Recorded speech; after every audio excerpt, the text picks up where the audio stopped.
Komið í sæl. Ég ætla að lesa hérna upp úr Jesaja bókinni, spádómsbók Jesaja. Það er kafli númer 66. Áður en kona fer hríðir hefur hún fætt, áður en hún tekur jóðsótt hefur hún alið sveimbarn. Hver hefur heyrt annað eins? Hver séð nokkuð þessu líkt? Fæðist land á einum degi, þjóð í einni andrá. Óðar en Síón fékk hríðir fæddi hún syni sína. Opna ég móðurlíf án þess að barn fæðist, eða læt ég fæðingu hefjast og hindra hana síðan, segir Guð þinn. Gleðjist með Jerúsalem og fagnið í henni, allir þér sem elskið hana, fagnið með henni og kætist, allir þér sem eru hryggir hennar vegna, svo að þér getið sogið og saðst af huggunarbrjósti hennar, svo að þér getið teigað og gætt yður á nægtabarmi hennar. Því að svo segir Drottinn, ég veiti velsæld til hennar eins og fljóti og auðæfum þjóðana eins og bakkafullum læk, brjóstmylkingar hennar verða bornir á mjöðminni og þeim hossað á hnjánum. Eins og móðir huggar barn sitt, eins mun ég hugga yður. Í Jerúsalem verði þér huggaðir. Þegar þið sjáið þetta, mun hjarta yðar fagna og beinið er blómgast sem grængresi, hönd Drottins birtist þjónum hans, en reiðin bitnar á fjandmönnum hans. Þannig hljóðar orðið og þetta er samkvæmt lestrarskrá Biblíufélagsins fyrir daginn í dag á þessum lengsta degi ársins. Og við skulum biðja. Drottinn Guð, við þökkum þér fyrir orðið þitt, við biðjum því að hjálpa okkur að skilja það og meðtaka það í hug og hjarta. Við biðjum fyrir kirkjuþinginu sem í hönd fer, við biðjum þess að það fari fram samkvæmt þínum helga vilja og verði okkur öllum og kirkjunni allri til blessunar og þínu nafni til lofs og dýrðar. Hjálpað okkur að muna eftir því að við erum þínir þjónar hér á jörð. Hjálpað okkur að vera trúir þjónar. Við felum þér öll okkar bænarefni í bæninni sem þú kendir og við biðjum saman. Faðir vor, þú sem ert á himnum, helgist þitt nafn, tilkomi þitt ríki, verði þinn vilji svo á jörðu sem á himni. Gef oss í dag vort daglegt brauð og fyrirgef oss vorar skuldir, svo sem við og fyrirgefum vorum skuldunautum. Eigi leið þú oss í freistni, heldur frelsa oss frá illu, því að þitt er ríkið, mátturinn og dýrðin að eilífu. Amen. Drottinn blessi þig og varveiti þig, Drottinn láti sína ásjón og lýsa yfir þig og sé þér náðugur, Drottinn upplyfti sínu augliti yfir þig og gefi þér frið. Í Jesú nafni. Amen.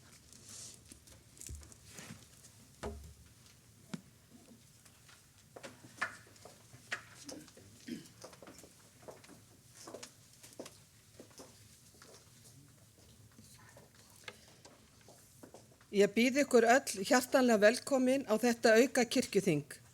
Þetta þing er haldið annars vegar vegna þess að nýlega náðist að ljúka kjarasamningi milli Prestafélags Íslands og kjaranefndar kirkjunnar fyrir hönd þjóðkirkjunnar Biskupsstofu og hins vegar vegna þess að nú hafa verið samþykkt á Alþingi Íslendinga ný þjóðkirkjulög sem rétt þykir að kynna. Hér er sannarlega tímamóta viðburði að ræða. Það má því segja að þjóðkirkjan standi á miklum tímamótum þessar mundir og breyttir tíman framundan í stjórnsýslu kirkjunnar. Í fyrsta skipti hefur þjóðkirkjan gert kjarasamning við presta þjóðkirkjunnar. Ég vil nota þetta tækifæri til að þakka kjaranefnd þjóðkirkjunnar sem skipaði á kirkjuþingi 2020 fyrir alla þá góðu vinnu sem þau hafa innt af hendi við gerð þessa kjarasamnings en þau eru, það er Guðrún Sóeka, verkfræðingur, formaður, Anna Mjöll Karlsdóttir, lögfræðingur og Einar Karl Haraldsson, ráðgjafi. Guðrún var áður formaður kjararáðs ríkisins og er því vel kunnug kjaramálum er varða prestastéttina. Kjarasamningurinn var samþykktur af prestum 10. júní síðastliðinn og er nú komið að því að kirkjuþing staðfesti samninginn fyrir hönd þjóðkirkjunnar í dag 21. júní. Því má segja að þetta sé nokkurs konar sólstöðu samningur, svo vitnað sé til svokallara sólstöðu samninga sem voru með þekktustu kjarasamninga sem verkalýðshreyfingin hefur gert. Ný þjóðkirkjulög voru samþykkt á Alþingi sunnudaginn 13. júní og taka gildi 1. júlí næstkomandi. Er það ekki táknrænt að þau skuli vera samþykkt á sunnudegi? Síðar í dag munu þau Skúli Guðmundsson og Ragnhildur Benediktsdóttir lögfræðingar fara yfir lögin og skýringar á þeim. Vinna hófst við frumvarpið eftir samþykkt á kirkjuþingi árið 2007 og hafa þau verið í vinnslu á vegum kirkjuþings til þessa árs. Löggjafarnefnd tók við vinnu við það árið 2014 og á seinni stigum var það unnið í góðu samstarfi við dómsmálaráðuneytið. Mikil vinna nú framundan hjá kirkjuþingi við það að fara yfir núgildandi starfsreglur, samræma þær nýjum þjóðkirkjulögum, einfalda þær og jafnvel stytta.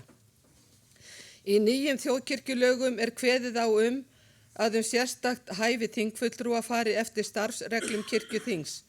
Megi þeim reglum kveða svo á að þingið sé ályktunarhæft óháð fjölda fulltrúa við afgreiðslu þeirra.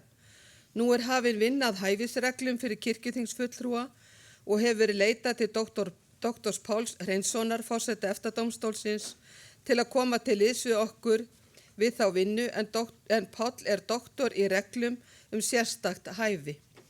Tillaga af starfsreglum þetta efni verður kynnt á kirkjuþingi í haust. Þar sem kirkjuþing hefur ekki enn slíkar reglur ger ég ráð fyrir að hver og einn muni hugað hæfi sínu við þáttöku í ákvörðunum þingsins. Samkvæmt nýjum þjóðkirkjulögum fer kirkjuþing með æðsta vald í málefni þjóðkirkjunnar, þar með talið fjárstjórnarvald. Samkvæmt starfsreglum þingsköp kirkjuþings ber forseti kirkjuþings ábyrgð á starfsemi og rekstri þingsins og hefur æðsta vald í stjórnsýslu þess.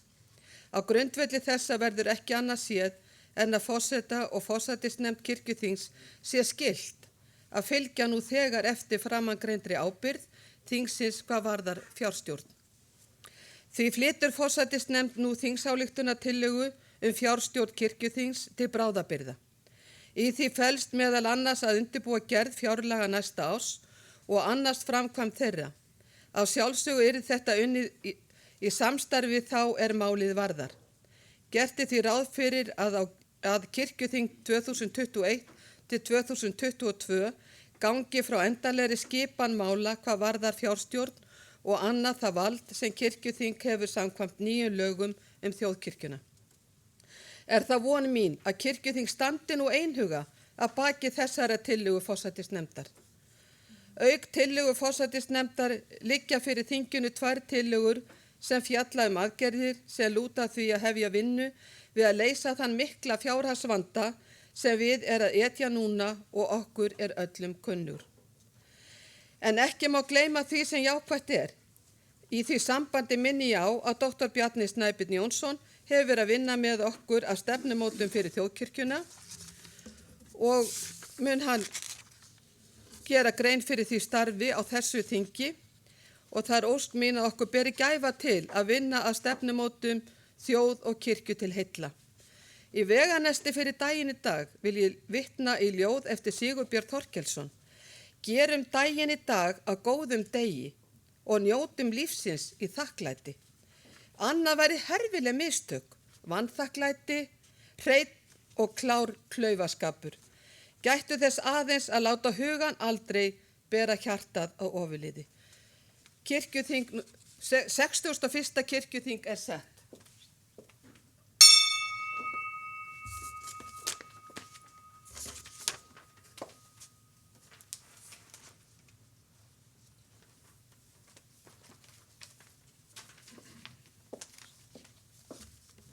Já, góða ágætu kirkjuþingsfulltrúar.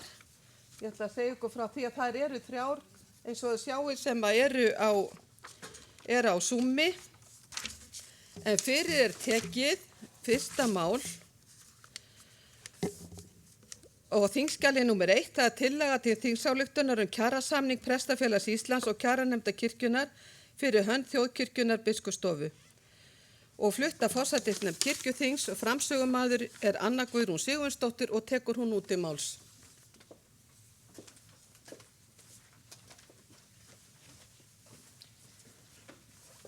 Forseti, Tillaga til þingsályktunar kjarasamning Prestafélags Íslands og kjaranefndar kirkjunnar fyrir hönd Þjóðkirkjunnar biskupsstofu. Flutt af forsætisnefnd kirkjuþings. Auka kirkjuþing 2001 samþykkir kjarasamning Prestafélags Íslands og kjaranefndar kirkjunnar fyrir hönd Þjóðkirkjunnar biskupsstofu. Greinagerðin. Þann 1. júní síðastliðinn var undirritaður kjarasamningur Prestafélags Íslands og kjaranefndar kirkjunnar fyrir hönd Þjóðkirkjunnar biskupsstofu.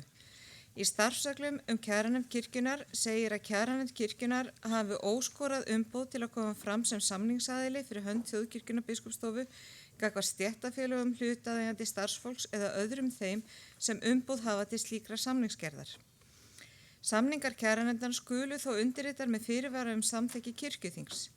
Samningur þessi kemur í stað ákvörðunar kjararáðs kjör presta frá 17. desember 2017 og gildir frá 1. mars 2021 til 31. mars 2023.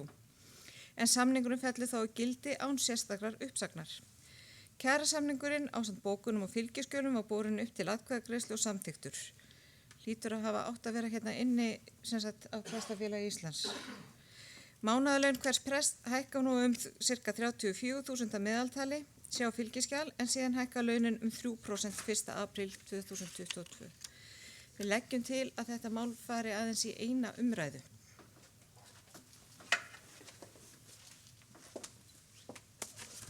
Orðið laust og fyrst ætla ég að hvort að þið samþykki það að máli fari í eina umræðu. Þeir sem að samþykki það gjöru svo vel ekki að merki. Takk fyrir, einhver á móti, það samþykkt samhljóða. Til máls tekur Margrét Eggertsdóttir.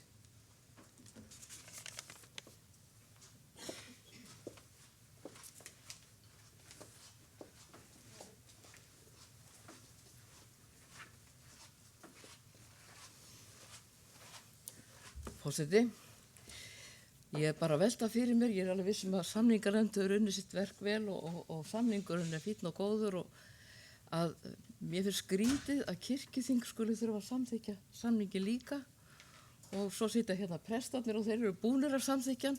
Þetta eitthvað einkennilegt sem að við heldur þurfum að skoða í framhaldinu. Þannig að það er það sem ég vildi segja. Ég ætla bara sem forseti kirkjuþings bara aðeins fara yfir það að því að þetta er í fyrsta skipti sem að við gerum kjarasamning að þá ákvað ég sem forseti að kirkjuþing myndi staðfesta samninginn. Síðan í framhaldinu þá munum við setja okkur að sjálfsögðu starfsreglur þetta en þetta varð að vera svona að þessu sinni. Þannig að forsætisnefnd sæti ekki einu uppi með það heldur yrði allt kirkjuþing. Svo er það náttúrulega bara prestana að ákveða sjálfur eins og ég gat í minni upphafsræðu hvort að þeim þykir við hæfi að þeir staðfesti samninginn ekki. Það er bara hvers og eins höndum. Eru fleiri sem vilja taka til máls? Gjör svo vel, Steindór Haraldsson tekur til máls.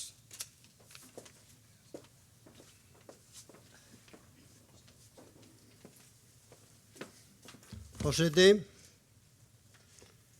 ég er nú búinn að lesa þennan samning og það sem ég hef komist yfir í kringum hann. Ég mun ekki leggjast gegn þessum samningi þó að ég sé ekki alls kosta sáttur við hann. Það sem fer í mig er missett í launum. Það var samþykkt í Prestafélaginu og það er kannski ekki alveg okkar mál. Ég ætla bara að nefna þetta hérna.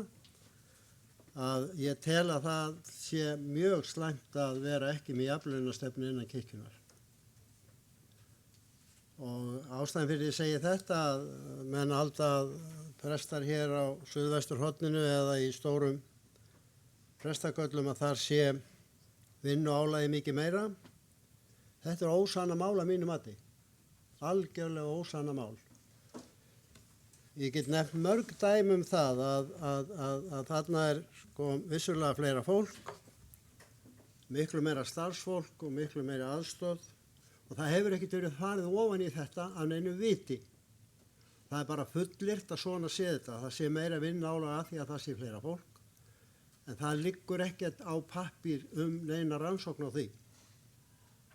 Ég kom einu sinni í heimsókn til vinar mín sem er prestur í stóru prestakalli Víðfemu og hann er í stóri kirkju og það var framundan var að hátíð sem með minnir páskahátíð. og ég banka upp í honum og konan segir hann út í kirkju og ég fyrir út í kirkju, þá minn maður að skúra og þrífa kirkjuna.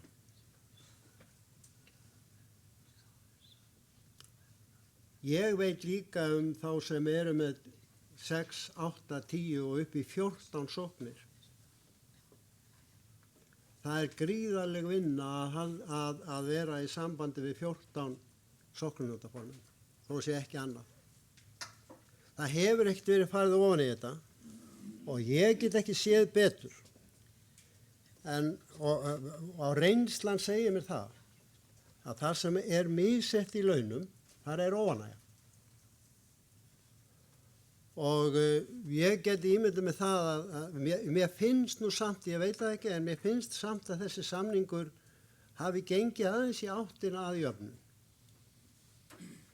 Ég ætla bara að nefna þetta hérna.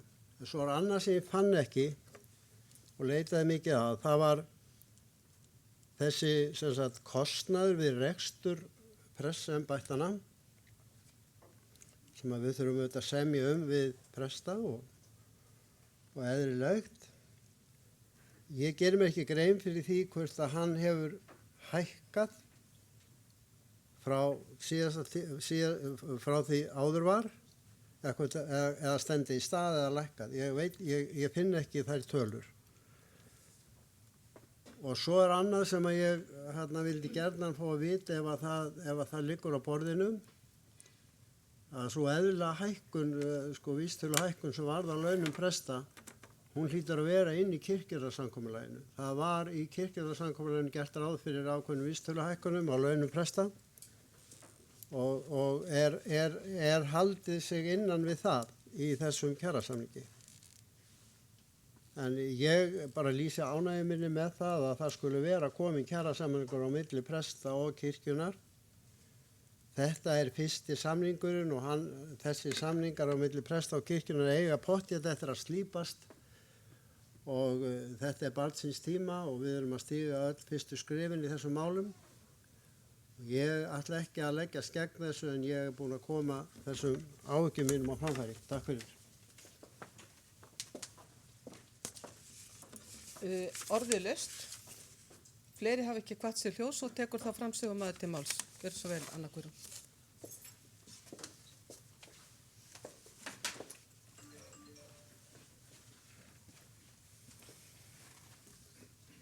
Forseti, takk fyrir að svara Margréti. Steindór, ég reiknaði ekki þegar fóru yfir þetta hvort að það var haldið áttur ekki við viðbótarsamningin. Já. Ég reiknaði ekki hvort að hann og ég þekki ekki hvort að það var hvort þetta sé innan hans.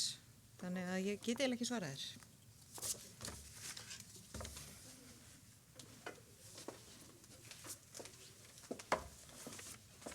Já, þá bara berað upp þeir sem geta staðfest þennan samning Prestafélags Íslands og kjaranefndar kirkjunar fyrir hönd Þjóðkirkjunnar biskupsstofu. Gjörðu svo vel að gefa merki. Takk fyrir, ykkur á móti. Hann samþykktur með öllum greiddum atkvæðum en fjölmargir sátu hjá, eðli málsins samkvæmt.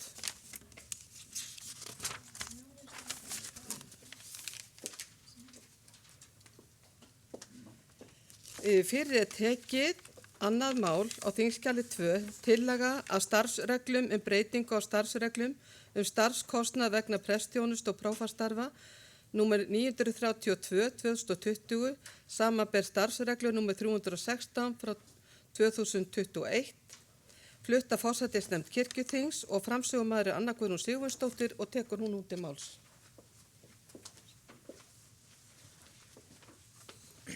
Forseti.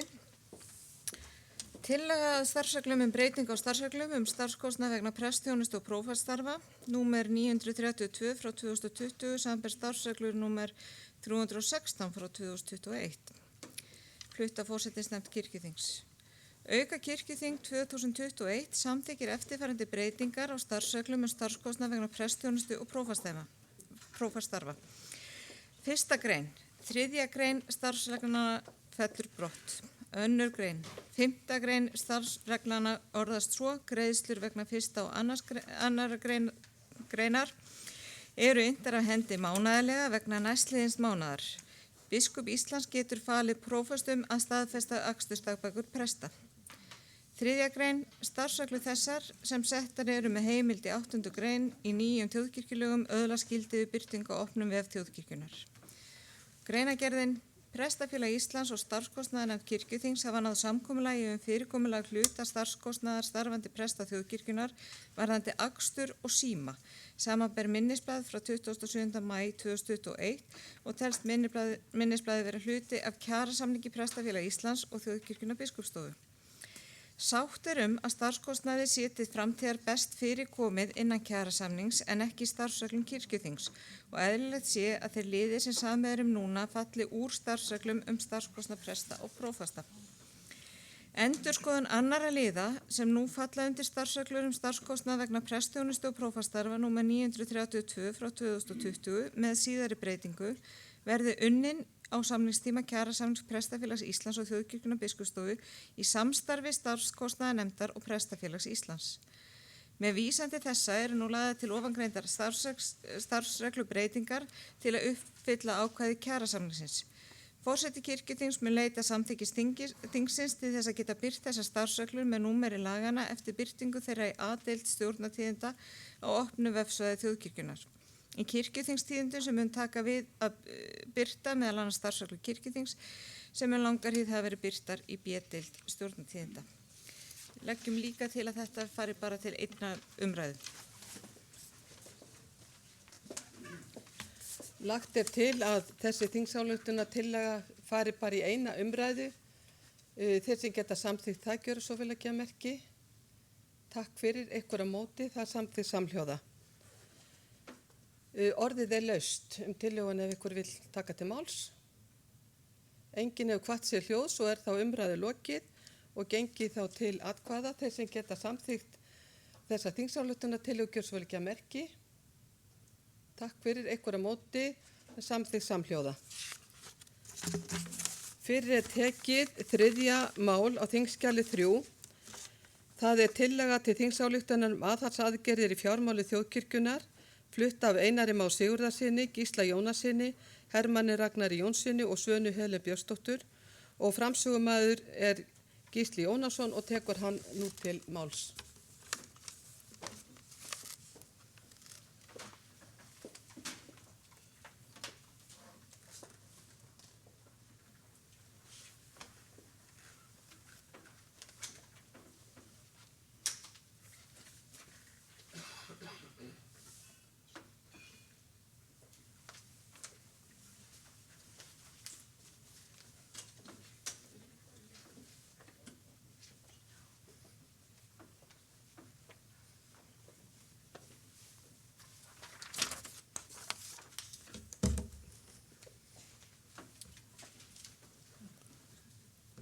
Forseti,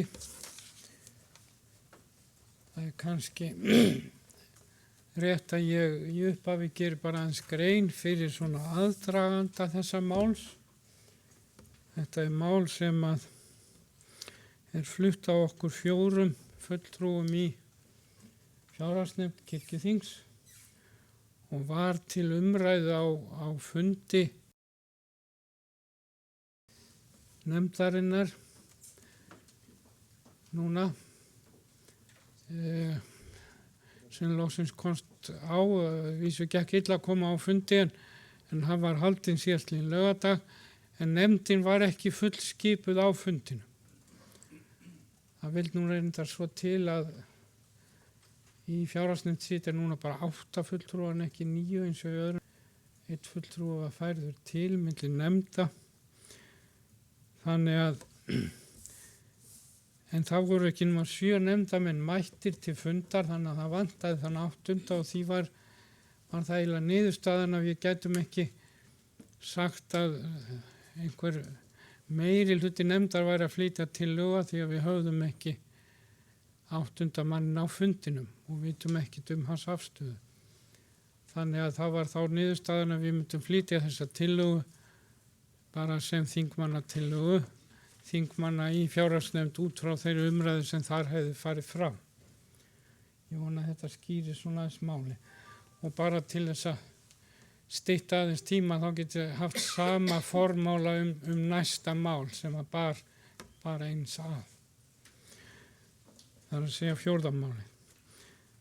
En hér er sem sé tillaga til þingsályktun aðhaldsaðgerðir í fjármálum þjóðkirkjunnar og hún hljóðar svona: auka kirkjuþing 2021 samþykkir að nýráðningar til starfa hjá þjóðkirkjunni biskupsstofu skuli að svo stöddu stöðvaðar.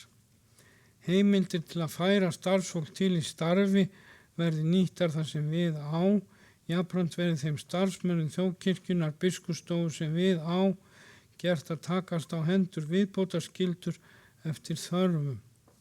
Ályktun þessi fellur úr gildi 1. nóvember 2021. Og greinagerðin: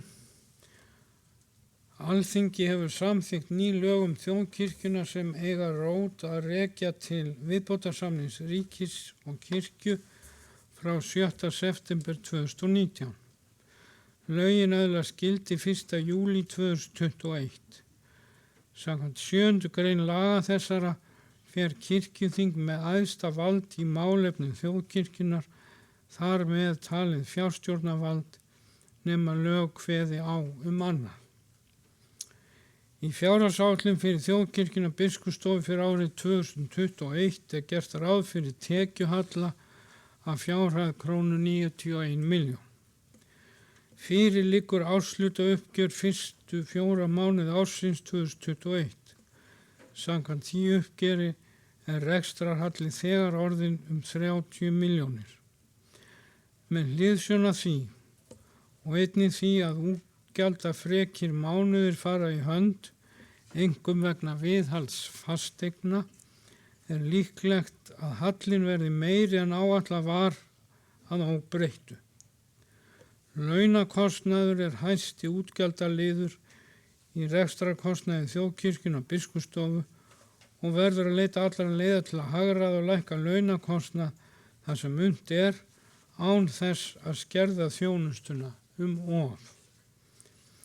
Til að bregðast við framangreindri fjárhagsstöðu er lagt til á kirkjuþingi að þingið axli ábyrgð sína á fjárstjórn samkvæmt tilvitnuðu lagaákvæði með því að stöðva útgjöld eða draga úr þeim þar sem þess er kostur. Því er flutt tillaga þessi tímabundna stöðvun nýráðninga til kirkjunnar. Fyrirhugað er að vinna ítarlegri tillögur til hagræðingar í rekstri þjóðkirkjunnar biskupsstofu á næstu mánuðum og leggja fyrir kirkjuþing 21-22 í haust. Er því æskilegt að gefin verði sá tími sem tillögu þessar er ætlað að gilda til að vinna ítarlegri tillögur viðbrögð og aðgerðir í fjármálum kirkjunnar. Með tillögu þessar er lagt til að kirkjuþing samþykki að nýráðningar verði að svo stöddu stöðvaðar. Þess í stað verði leita leiða til að nýta þann mannafla sem þegar er í starfi hjá kirkjunni eins og aðstæður leyfa.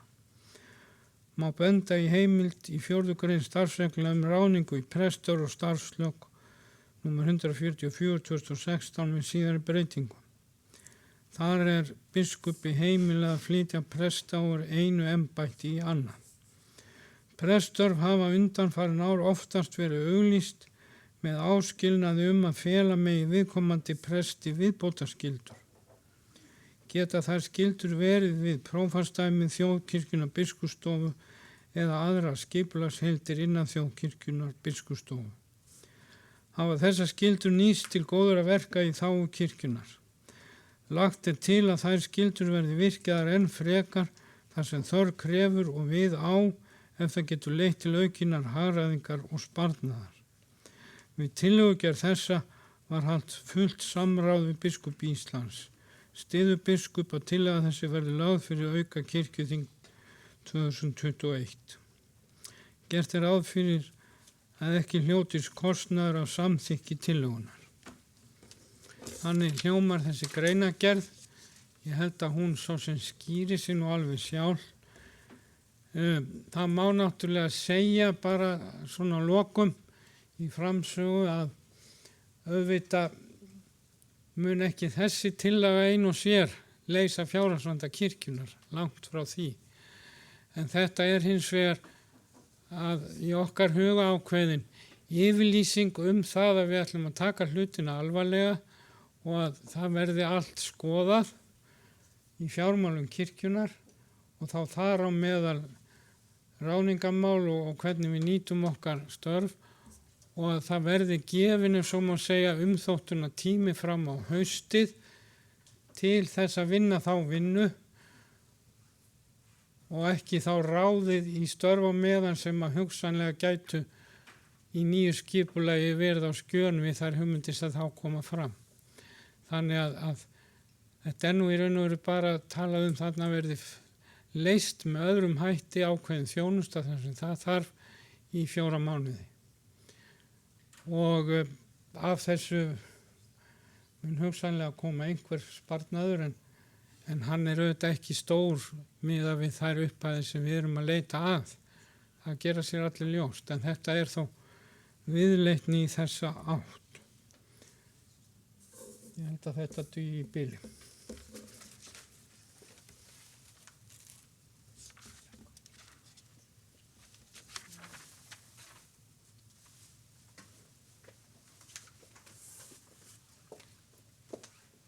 Glemt að nefna í hvaða nefndin. Forseti mun bara leggja til að þessi tillaga fari til löggjafarnefndar. Orðið er laust. Það var Hreiðar Örn Sóeka Stefánsson sem er fyrstur og síðan Steindór Haraldsson.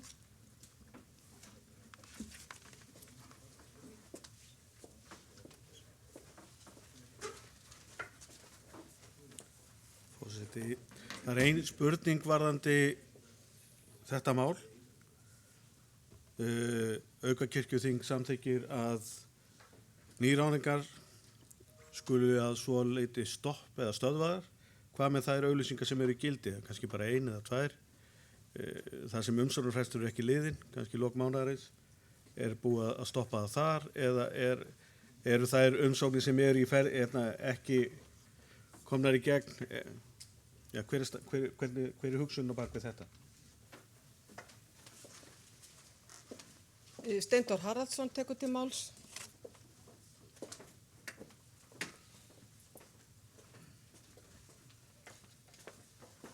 Forseti, Hreiðar sagði nú sumt af því sem ég var með í huga. En framundan er sumarið og kannski ekki svo mikið að vera. Það er alltaf kannski aðeins minnum að vera á sumrin en yfir veturinn í starfseminni en ég er svona ásvöldið erfitt með að átta mig algjörlega á þessu. Ég veit ekki hvað þarf marga presta til að sinna því sem við viljum sinna. Eru til, svo er önnur spurning, eru til prestar og lager? Ef það eru til prestar og lager, þá er náttúrulega hægt að nota þá. En það er svolítið erfitt fyrir mig að segja já eða nei við svona tillögu því ég hef ekki haft mikið tækifæri til þess að fara ofan í þetta mál. Ég þekki það ekki nógu vel. Og hins vegar verði ég að segja að þetta er viðleitni auðvitað til þess að spara og það er alveg ljóst að það þarf að gera það. En ég er bara, við erum með fáum greitt að því ég best veit fyrir 138 presta og það er auðvitað undir okkur komið að líka að við erum ekkert skyldu til þess að vera með 188 presta samkvæmt jarðarsamkomulaginu og það er handan og skeft hvað losnar og hvað ekki en Ég vil bara sem sagt, að lýsa því yfir að ég get ekki algjörlega tekið afstöðu í málinu því ég þekki það ekki nógu vel. Til máls tekur Guðrún Karls Helgadóttir.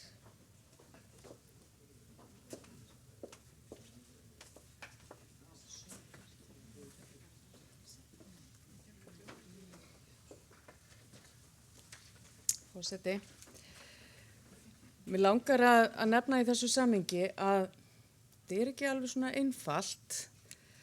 Ef það á að stoppa allar ráðningar þar til í nóvember, þá var það væntanlega opnaðar aftur, eða þá við verðum búin að gera eitthvað gott plan um framtíðina, hvernig þetta á að vera, sem er væntanlega það sem við viljum gera. En að stoppa svona þvert núna þetta er svolítið varhugavert vegna þess að segjum að það losni staða það sem eru til dæmis 2 prestar í stóru prestakalli, á það bara einn að vera að sjá um það, á að fá héraðsprest eða á að taka prest þar sem hann nú þegar er og fær hann til. Ég veit að það alls konar svona hugmyndir sem hægt að nýta. Það munur á því að til dæmis þegar þess konar staða losnar eða til dæmis það sem eru fleiri prestar og auðveldara að hagræða og samræma og þess áttar. Þannig mér þætti mun skynsamlegra að það yrði að hvert dæmi fyrir sig yrði skoðað. Þannig að þetta bitni ekki á þjónustunni. Og vegna þess að ákveðnum stöðum þá náttúrulega þurfum við að ráða þegar losnar ef við ætlum að sinna okkar þjónustu skyldu og sinna okkar þjóðkirkju fólki. Og þetta fer allt svolítið eftir aðstæðum, þess vegna finnst mér ekki alveg hægt að stoppa þetta svona þvert á, heldur að hver staða fyrir sig verði skoðuð fyrst hvort hægt sé að finna aðra lausn sem að ekki kostar kirkjuna neitt. Því ég líka svolítið hrædd að verði kannski fundar einhverja lausnir sem að munu þó kosta eitthvað þegar upp er staðið. Þannig að mér langar svona bara að nefna það við löggjafarnefnd hvort það sé hægt að skoða einhver aðri leið þar sem við skoðum aðstæður fyrir sig á hverjum stað. Því að ég býst ekki við að sé að losna mjög mikið af stöðum næstu 4 mánuði. Kannski 1 eða 2 í mesta lagi. Takk. Til máls tekur Hreinn Hákonarson og eftir honum Stefán Magnússon.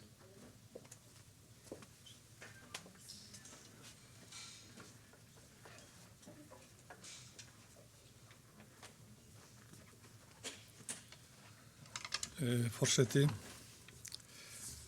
já, þetta mál var rætt á fundi í fjárhagsnefnd og sýndist fólki svona sitt hvað þetta. Og ég nefndi það á þeim fundi og nefni það hér að náttúrulega kjarnin í starfsemi kirkjuna er prestþjónustan. Þess vegna nú verið að reka þessa kirkju til þess að hafa presta til að boða fagnaðarerindið. Og það er mjög sérstakt að fyrsta skrefið í aðhaldsaðgerðum snúi að þessu áður en kannski farir að skoða aðra þætti. Og menn spyrja hér náttúrulega hvað sparast með þessu. Það hefur ekki verið nefnt. Þó hefur maður heyrt að verði þetta samtíð þá koma þarna 3 prestaköll og ekki verður auglýst þar eftir prestum. Það er að segja til dæmis, og allir skilja það, Skálholts prestakall og svo 2 önnur og jafnvel fleiri eða færri. Þannig hvað sparast? Og vissulega er það í farvatninu að skipa hóp til þess að fara yfir málin og finna út hvað sparast. Og kjarasamningurinn sem við vorum að samþykkja hér áðan, hann náttúrulega hleypti skuldinni eða hallan upp 50 milljónir. Og einhvern veginn þarf nú að taka á því. Þannig að það er brýnt verkefni sem býður okkar og þá í skipulagi á starfsemi kirkjunar og skipulagi á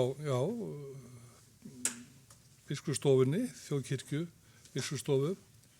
Það hefur verið nefnt trekk í trekk og var nefnt á fundinum, til dæmis þetta húsnæði hér sem fólki þykir allt og dýrt og hvort ekki sett að spara með því að bara aðra leiðir í því sambandi.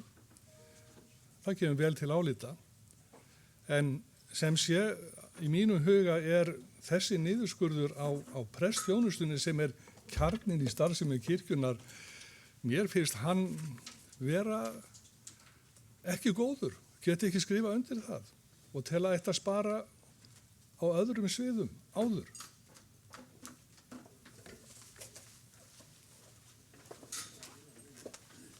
Til máls tekur Stefán Magnússon og eftir honum talar vígslubiskupinn á Hólum, Sólveig Lára.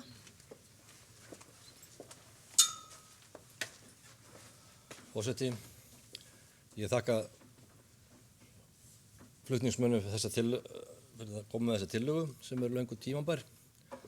Tillaga þess efnis, sambærilegs efnis var til umræðu hér af vettvangi minnum í kirkjuráðs og fjárhagsnefndar kirkjuþings hér í haust við gerð fjárhagsáætlunar og þá var talað hálfgildingsráðningabann sem síðan hefur ekki haldið og ég lít svo á að þessi tími 4 mánuði það verði engin vandamál að leysa mál á þessum tíma, í svona stuttan tíma.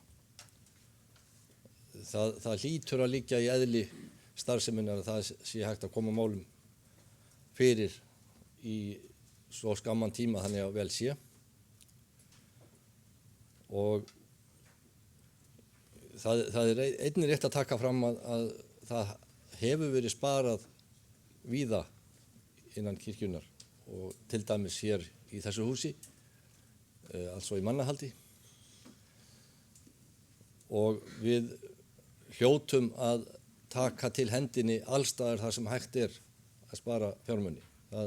Við komumst ekkert undan því, hvort sem okkur líkar það betur eða verð.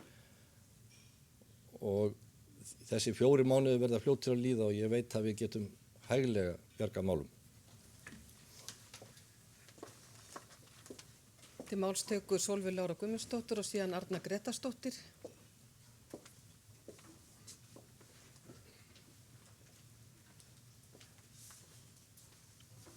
Forseti, ég mjög hlynnt aðhaldsaðgerðum innan kirkjunar. Auðvitað verðum við að finna leiðir til þess að spara, það alveg ljóst. Við getum ábyggilega öll verið sammála um það. Ég seti eins og svolítið spurningamerki við þessa tillögu og ástæðan sú sem að Steindór benti á, hvað í farvatninu næstu 4 mánuðina? Við vitum það ekki, við höfum enga forsendur til þess að taka neinar ákvarðanir það og ég vil benda á það að biskup hefur mjög oft beðið með auglýsingar þar sem að það hægt. En sumstaðar bara gæti verið í farvatninu að þá það bara hreint ekki hægt. Og þess vegna set ég spurningamerki við þetta. Ég hef verið talskona fyrir því að leitast verði við að prestaskipti séu í lok eða upphafi vetrarstarfs. Að prestar geti klárað fermingar og vetrarstarfið, barnastarf, unglingastarf og að nýr prestur geti komið til starfa á þeim tíma þar sem að hægt að undirbúa vetrarstarfið. Þess vegna finnst mér þessi tímasetning 1. nóvember vera arfavitlausasti tímasetning sem hægt að hugsa sér varðandi prestaskipti. Segjum það að núna verði sett á þetta fallega prestabann sem lagt til með þessu, að þá sem beði með auglýsingar þangað til 1. nóvember og þá að auglýsa öll prestaköll sem losnaði á þeim tíma og þá eiga prestarnir að taka við hvenær. Þannig að þetta tillaga sem að ég held að þurfa að hugsa algjörlega upp á nýtt og með þessum rökum sem að ég hef bent á hérna. Takk fyrir. Til máls tekur Arna Gretarsdóttir og eftir henni Gísli Gunnarsson.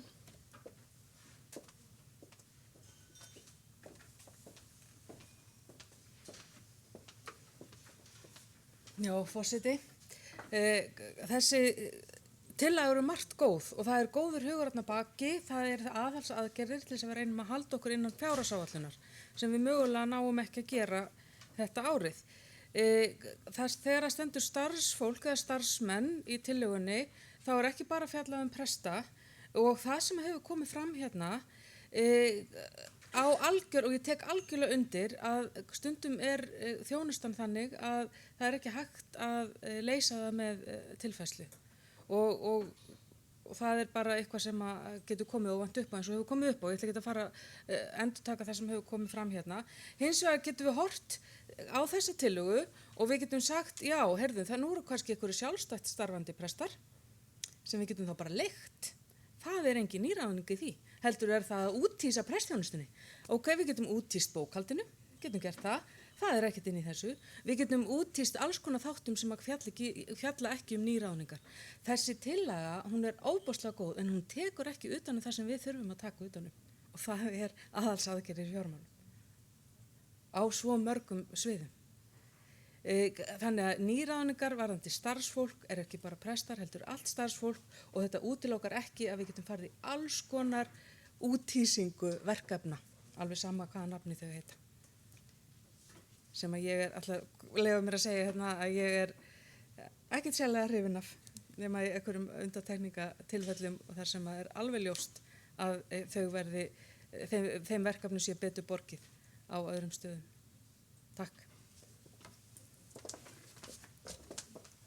Til máls tekur Gísli Gunnarsson. Eru fleiri sem vilja taka til máls?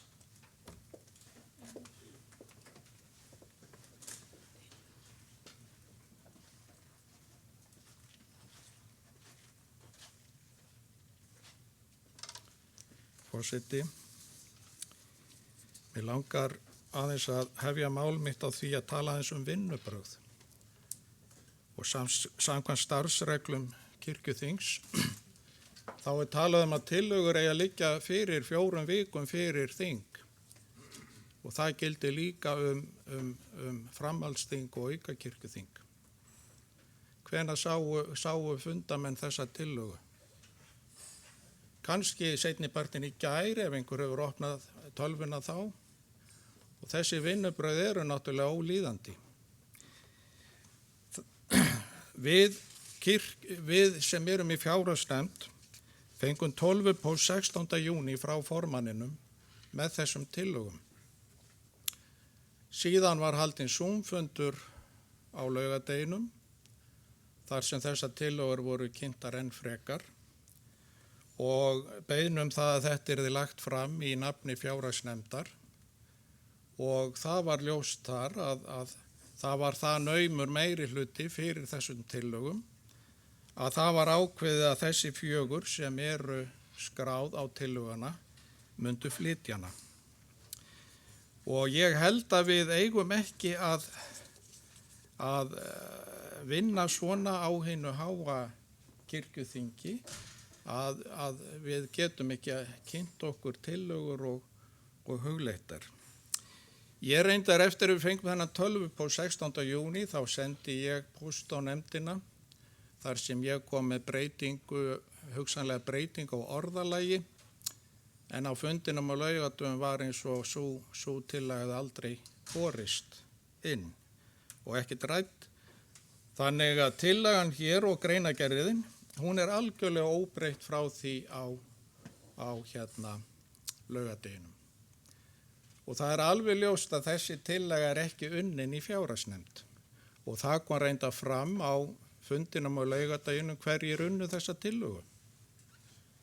Og ég hefði talið eðlilegra að fjárhagsnefnd hefði verið kölluð saman til þess að skoða það hvað mætti gera í fjármálum kirkjunnar. Þessi tillaga heitir því stóra nafni aðhaldsaðgerðir í fjármálum þjóðkirkjunnar. aðhaldsaðgerðir í fjármálum þjóðkirkjunar og hún felst í því að fresta 1 til 2 ráðningum fram á haustið. Sko, ég vil koma með fyrir kirkjuþingi haust alvöru aðhaldsaðgerðir í fjármálum þjóðkirkjunar og þá verða þar einhverjar upphæðir sem skipta máli, ekki eitthvað sem er ekki dropi í hafið. Og þessi hugmynd Örnu hér áðan, kirkjuráðsmanns, að úthýsa prestþjónustu, ætlar hann að fá sjálfboðalíð það eða hver er hugsunin? Og hvað á að fá kaþólska presta eða, sko, við verðum að tala þetta einhverju alvöru, þetta mál. Stjórn PÍ hefur aldrei heyrt þetta og ég held að kirkjuþing ætti nú að læra af reynslunni og ekki bæta á þau samskipti sem voru orðin svona dálítið stirð á tímabili. Það hefur verið ákveðin kurteisi til dæmis að senda formanni prestafélagsins tillögun og kynna það að þessi tillaga yrði flutt. Nú, hver er sparnaðurinn? Það er spurningin. Það er náttúrulega við vitum Skálholt og það sem ég veit eitt annað sem ég veit mjög sennilega er prestakall í prófasdæmi Gísla Jónassonar. Og það er mjög sérkennileg aðstæður að leggja fram hér tillögu sem gildir í örfáa mánuði. Og það er ljóst að á þessu tímabili þá kemur til þessara skipta í þessu prestakalli og þá verður ekki auglýst, heldur verður einhver settur. Og ég veit það að prófasturinn er alveg búinn að skoða það mál. Þannig að hann er í erfiðri aðstöðu þó ég sé ekki að segja að hann leggi þessa tillögu fram hér í þeim tilgangi. Ég er bara að benda á að þarna er dálítið erfitt að vera báðum megin við borðið. Og ég er alveg talsmaður þess líka að það sé eðlilegt að biskup geti sett fólk án auglýsingar tímabundið í starf eða fært til í starfi. En þá vil ég líka það sé nokkuð ljóst að viðkomandi ætlar ekki að sækja þá stöðu eftir einhverja mánuði eða 1 ár eða svo. Þannig að þarna erum við að búa til eitthvað vandamál fyrir mjög lítinn sparnað. Og við erum líka að búa til kerfi sem er ekki gagnsætt og sem ég vil ekki sjá í kirkjunni.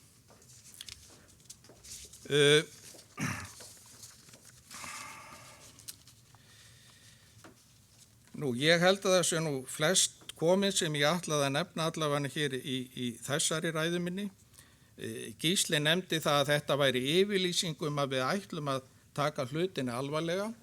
Ég hefði viljað sjá meiri sparnað í tillögum okkar ef við ætlum að taka hlutinni alvarlega og leysa þjónustuna með öðrum hætti, sagði hann. Já, með hvaða hætti? Það er með því að handvelja einhverja í þessa þjónustu. Og eins að hann að þetta yrði einhver sparnaður og viðurkenndi í sömu setningunni að þessi sparnaður væri ekki stór. Og Stefán Magnússon sagði að það yrði að taka til hendinni alls staðar. Ég er alveg sammála því.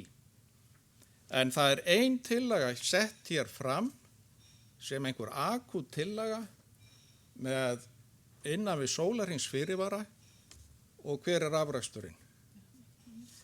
Það er kannski, það er einhverjar örfáu milljónir í mesta lagi. Við höfum áður lent í því að vera einhverjum bútasaumi. Ég segi, við skulum geyma þetta til haustþingsins, þá skulum við sameinast tillögur aðhaldsaðgerðir í fjármálum þjóðkirkjunar. Þetta sagði ég líka símamálið, stóra símamálið. Nú hefur það snúist þannig að það verður okkur miklu dýrara en það var þegar vorum að borga prestum eða embættunum einhver 12.000 kall á mánuði til að sjá þetta sjálfur. Að lokum þá samþyktum við á þessu kirkjuþingi sem 7. mál starfsreglur fjármál þjóðkirkjunnar biskupsstofu og þar segir í 1. grein. Þar segir í 1. grein.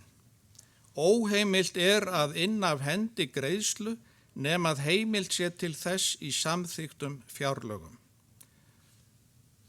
Þessi pressembætti, 1 eða 2, þau eru í fjárhagsáætlun þjóðkirkjunnar. Þau eru þar, þannig að það ekki þeim að kenna það sé verið að keyra svona mikið fram úr. Og varðandi það sem Hreinn nefndi hérna með þessa 50 milljón króna hækkun á út af kjarasamningnum, að þá megum ekki gleyma því að kirkjujarðasamkomulagið, það tekur líka mið af að laun munu hækka. Það ekki bara einhver tala sem aldrei verður breytt. Þá held ég að ég láti þetta duga núna. Til máls tekur Einar Már Sigurðarson og eftir honum tala Bryndís Malla Elídóttir.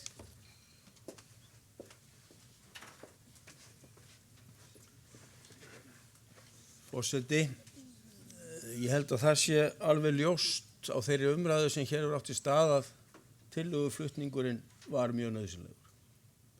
Þó að væri ekki nema bara til þess að fá þessa umræðu upp. Nú hefur hver komið hér eftir öðrum og tilkynnt að aðhaldsaðgerða þörf og menn eru mjög stórtækir, menn vilja taka bara allt undir, en ég vara við því að það megi ekkert gera nema að gera allt. Einhvers staðar verður að byrja, einhvers staðar verður að senda út skilaboðin. Ég ekki að segja að þessi tillaga sé hinn fullkomnan lausn nákvæmlega núna. Ég treysti því að löggjafarnefnd fari yfir og betrum bæti og hugsanlega komi með aðra leið.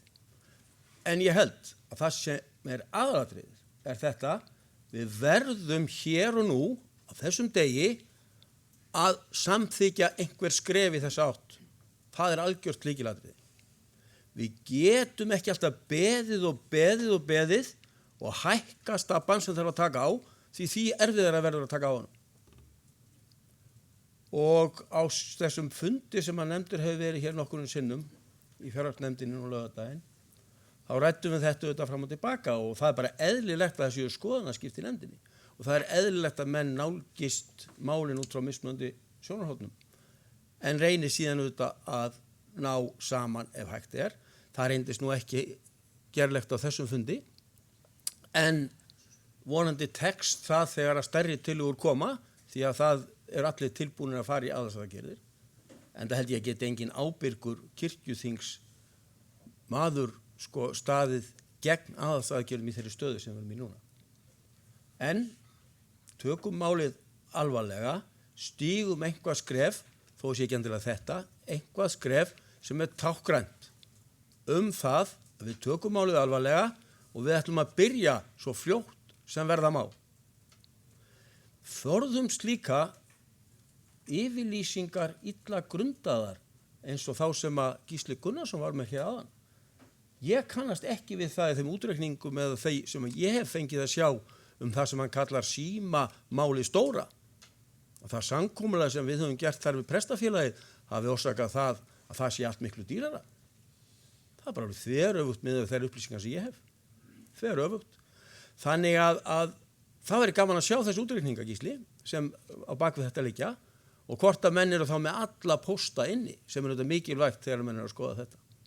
En af því að ég fann að nefna þetta, þá vil ég nota tækifærið og þakka forystu prestafélagsins, sérstaklega fyrir gott samstarf við starfskostnaðarnefnd. Vegna þess að ég held að við höfum náð þar mjög góðum árangri, meðan þess að tryggja það að þessi kjarasamningur sem við vorum að samþykkja hér áðan náðist í gegn, með því að við náðum trúnaðar trausti á milli okkar það hvernig við ætlum að vinna. Og við erum sem betur fer á þeirri leið sameiginlega að reyna að gera það besta úr því sem við erum að vinna. Og það auðvitað okkar sameiginlega markmið. Sama leiðarljós eigum við að hafa í þessu. Við verðum að fara í sparnaðaraðgerðir. Fjárhagsnefndin gætu þurft að koma með öllu svakalegri tillögu heldur en þessa ef ekkert verður aðgert í tíma. En bara lokum þetta er í okkar höndum. Það er engin annar sem leysir þetta heldur en við.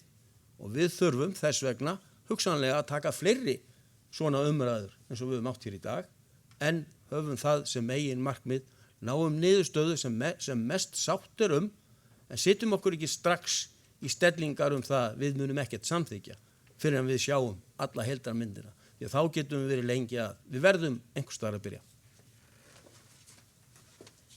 Forseti ætlar nú að hleypa framsögumanni að með ræðu núna, kannski skýrir eitthvað og styttir þá umræðuna.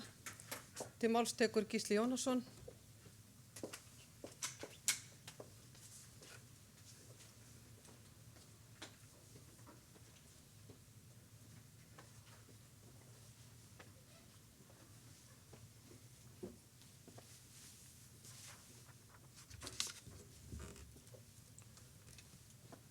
Já, forseti, ég bara að verða svo gamall, ég var orðinn hræddur ég myndi ekki muna allar þessar spurningar ef ég kemist ekki að svona til að svara því sem að beint hefur verið til mín sem framsögumanns.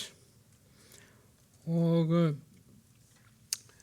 fyrst var það nú Hreiður Örn, hann spurði hvað með auglýsingar sem eru í gangi. Það er náttúrulega mér vitanlega 2 auglýsingar eða 2 ráðningarferli í gangi og þau verða auðvitað ekki stöðvuð. Þau eru komin að stað í sitt lögformlega ferli og þau verða ekki stöðvuð, þannig að þau verða bara að klárast eðli mál samkvæmt. Steindór spurði hvort það væri til prestar á lager. Já, með ákveðnum hætti er það nú. Við höfum auðvitað aðgang að ákveðnum prestum, bæði héraðsprestum sem að geta tímabundi leyst af og eins eru nokkri prestar sem að hafa látið á störfum en eru enn á launum og hafa verið í afleysingum og eru með starfskyldu sem slíkir, þannig að við getum kannski líkt minnst einu þeirra við embætti sem einu sinni var sem hét farprestur sem var færður á milli og við höfum þannig að við höfum vissulega úrræði til þess að grípa til og bjarga málum í nokkra mánuði. Það er ekki eins og allt þurfa að vera þjónustulaust ef að svo bæri undir.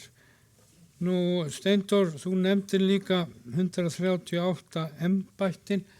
Það náttúrulega var svo viðmiðun sem var í gangi þegar gamla þarna fyrirkomulaginu lauk með viðaukasamningnum. Þar að segja þá voru 138 embætti eða voru þau það ekki, þau voru nú einhver tíma 39, það var komin í 38 aftur plús reyndar ákveðin stöðugildi sem að voru reiknuð í veikindaleyfi og slíkt. Nú er það náttúrulega, svo talar ekki til lengur vegna þess að í viðbótarsamningnum var bara reiknuð út krónutalan sem þá var greidd og það er hún sem framlengist og er ekki tengd nefnu embættafjölda lengur. Enda er það kirkjuna sjálfra núna að ráðstafa þessari upphæð og að ákveða hvað hún ætlar að borga á hverjum starfsmanni og hvað það dugar þá fyrir mörgum. Þannig að þessi 138 tala er nú að verða bara svolítið fortíð og allavega á meðan á þessum 17 ára tímabili þessa viðbótarsamnings það varir. Hins vegar skulum við gera okkur grein fyrir því að miða við þá þróun sem orðið hefur síðan hefði ekki verið gerðu viðbótarsamningurinn þá væri þetta sennilega komið niður í 136 í dag, samkvæmt tíðkerfinu. Og þá hefðum við náttúrulega bara neyðst til að fara að skera niður einhvers staðar vegna þess. Nú, sér að Hreinn nefndi þetta, ég nefndi það náttúrulega ekki, en bara mönnum til umhugsunar get ég bætt aðeins við, hann talaði útreikningur á þessu samkomulagi við PI kostar á þessu ári 50 milljónir. Það eru nokkuð nákvæmlega 3 stöðugildi. Svo menn bara hafi stærðargráðurnar. Á eitt pressembætti, ef við höldum okkur við, að því hér hefur nú aðalega verið talað pressembætti í umræðunni, að kosta okkur í dag það byrja 17 milljónir. Með öllum launatengdum gjöldum og öðrum kostnaði sem að fylgir.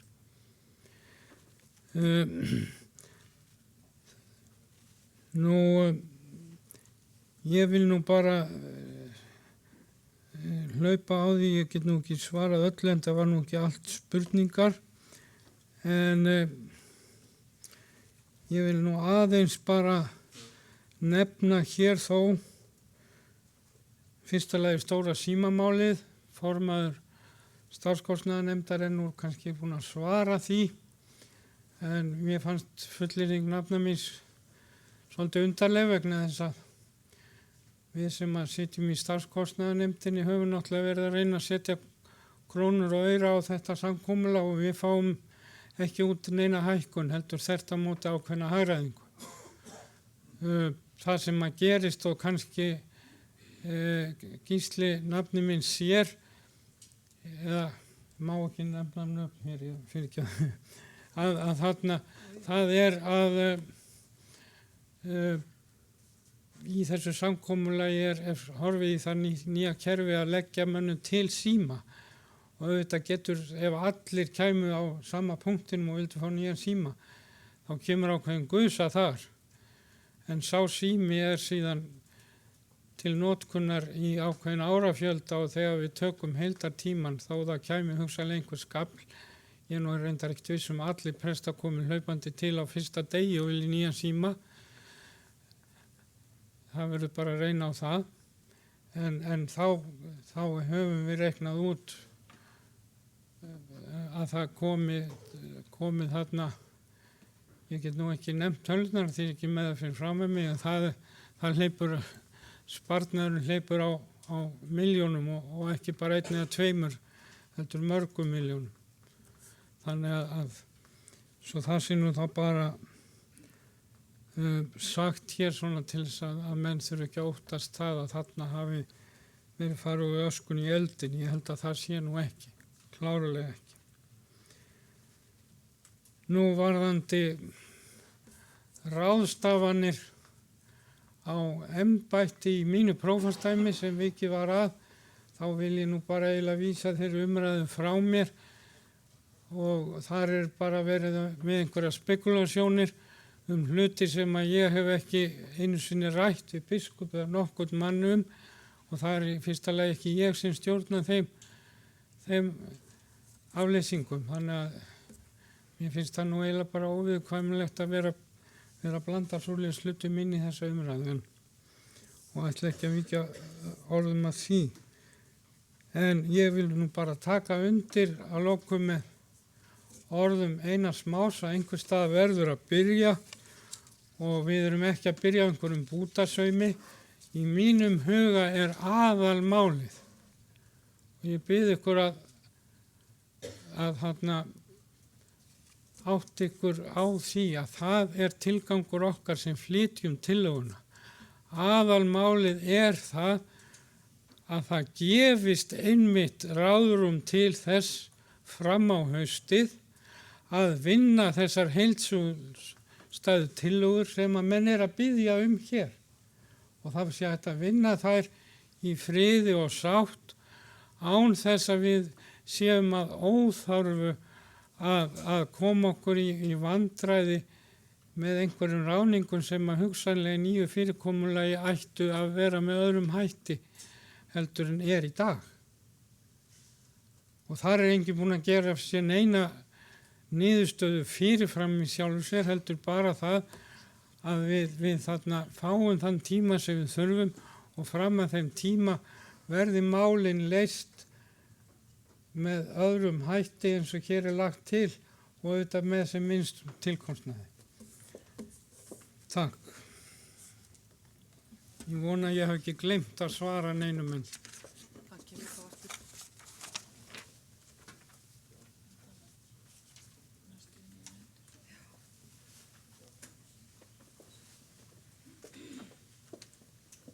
Til máls tekur Bryndís Malla Elídóttir og eftir henni Kristján Björnsson Vígslubiskup í Skálholti.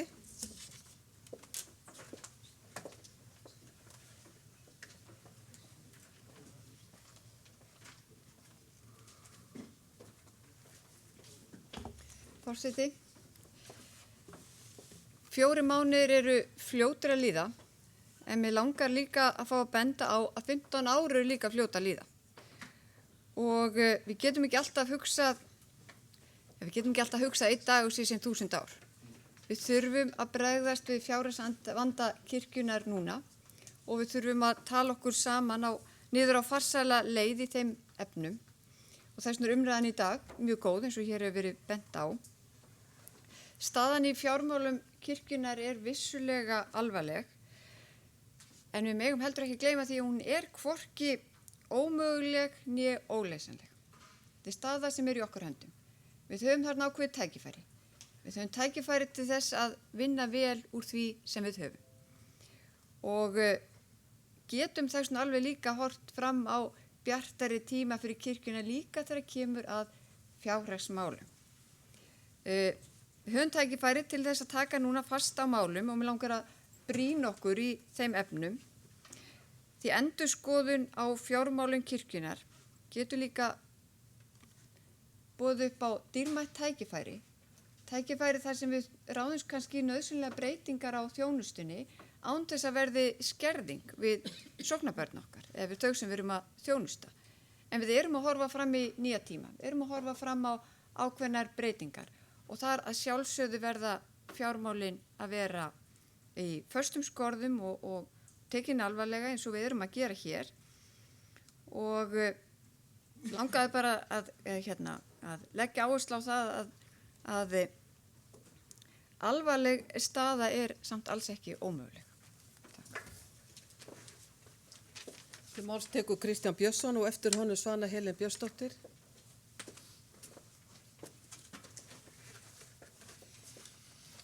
Forseti, tillagan er afar virðingaverð og hún er erfið eins og heyrist á umræðunni og hún er nauðsynleg viðleitni.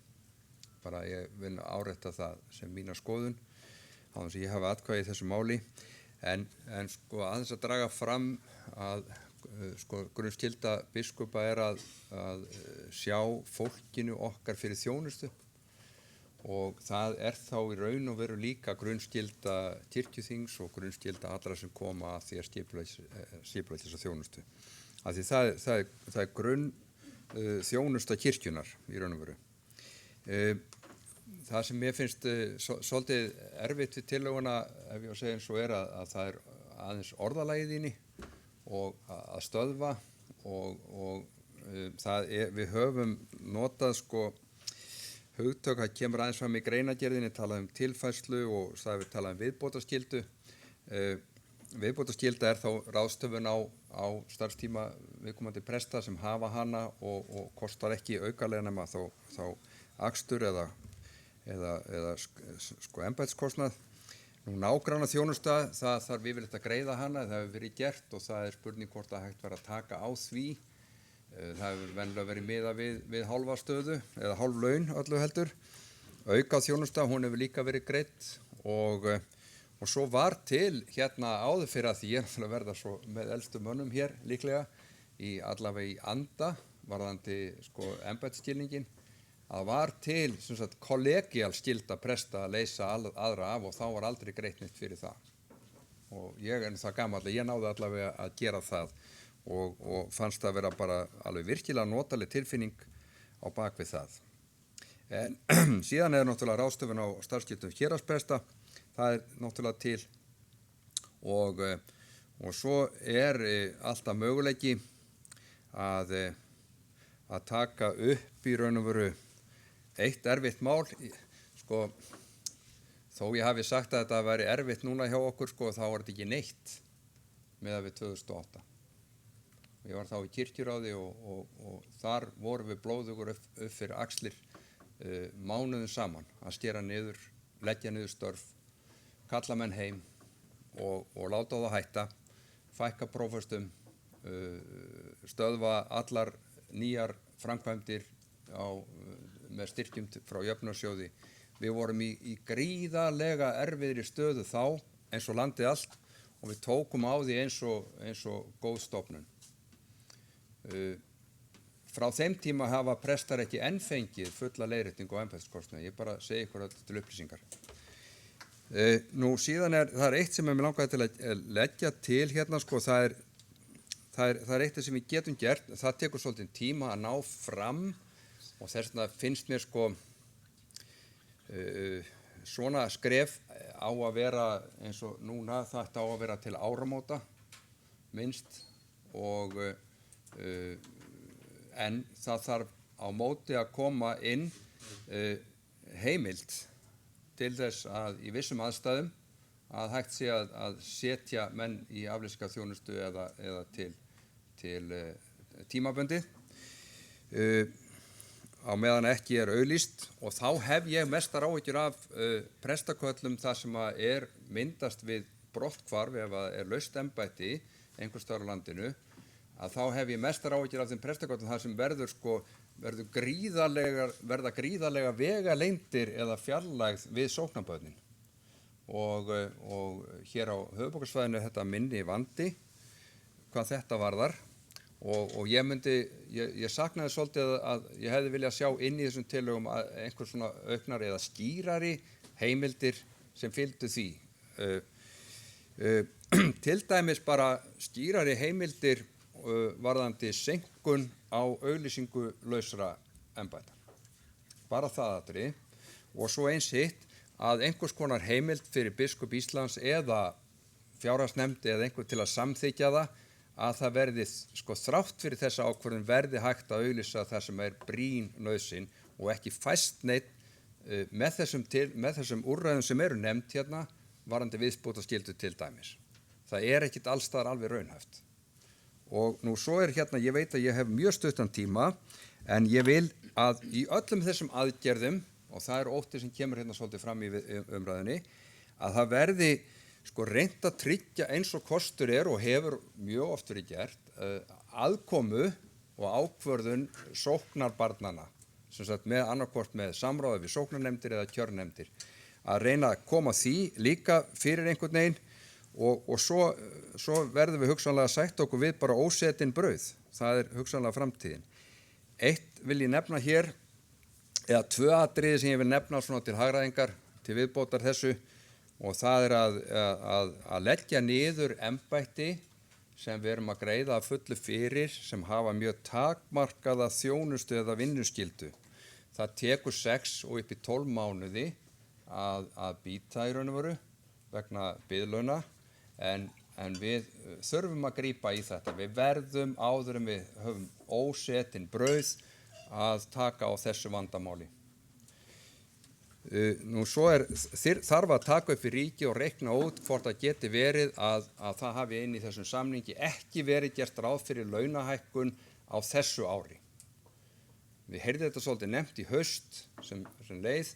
Það eru þetta ákveðin tala sem átt að greiða út fyrir þetta ár en var reikna með launavísitölunni og uppbótinni fyrir þetta ár af því að á næsta ári ber að reikna launavísitölunni sem hækkar á þessu ári.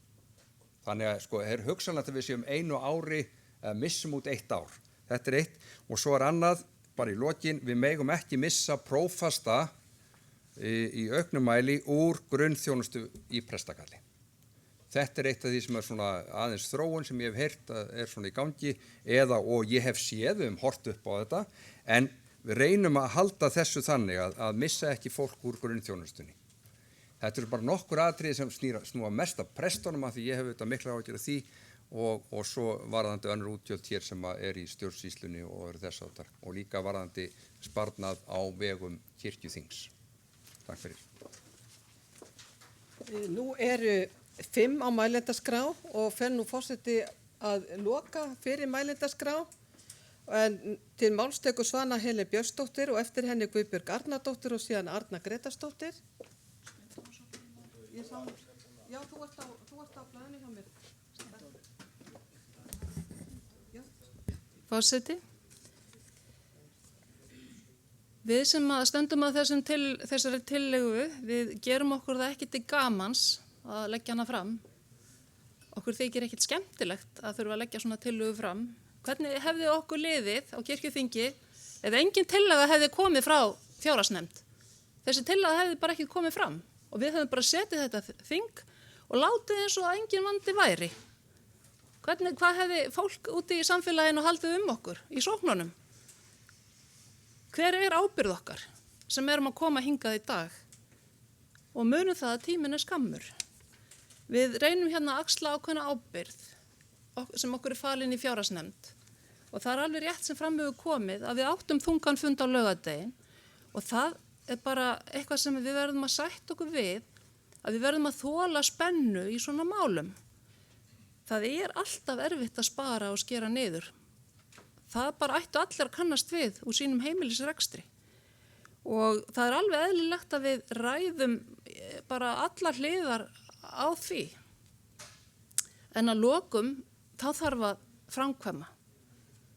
Það bara algjörlega nauðsynlegt og við vitum það líka ef við værum í heimilisaðstæðum og við vissum að tekjur okkar væri ekki að nægja, þá gætum við ekki beðið til jóla eða fram á næsta ár að við séum í góðu skapi og stuði og okkur líði betur til að taka erfiðar ákvarðanir. Venjulegt fólk, það bregst strax við, það segir kannski upp einhverjum áskriftum, það byrja allir strax og svo byrja menn þetta að plana. Það góða í þessu að við erum með öruggar tekjur. Við vitum hvaða tekjur við höfum og það ekki óvissa í því. Í venjulegur rekstri þá væri það kannski einn af stóru óvissu þáttunum að við værum ekki vissum að við hafa þessa tekjur á næsta ári. En við þekkjum tekjurnar og við skulum bara þakka fyrir það sem gott í þessu máli og reyna að horfa raunsætt á verkefnið. Á síðasta kirkjuráðsfundi var samþykkt nýtt fyrirkomulag á uppgjörum.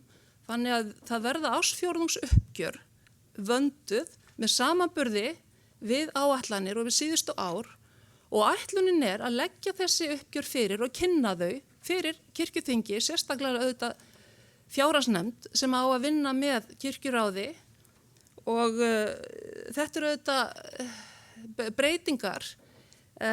Við erum að reyna að laga okkur að þessum breytingum sem hafa orðið í kirkjunni og við erum vissulega að reyna að vanda okkur öll. Ég efast ekki það að við erum öll hvert og eitt okkar af heilum hug hér og erum að reyna að vanda okkur líka starfsmenn biskupsstofu.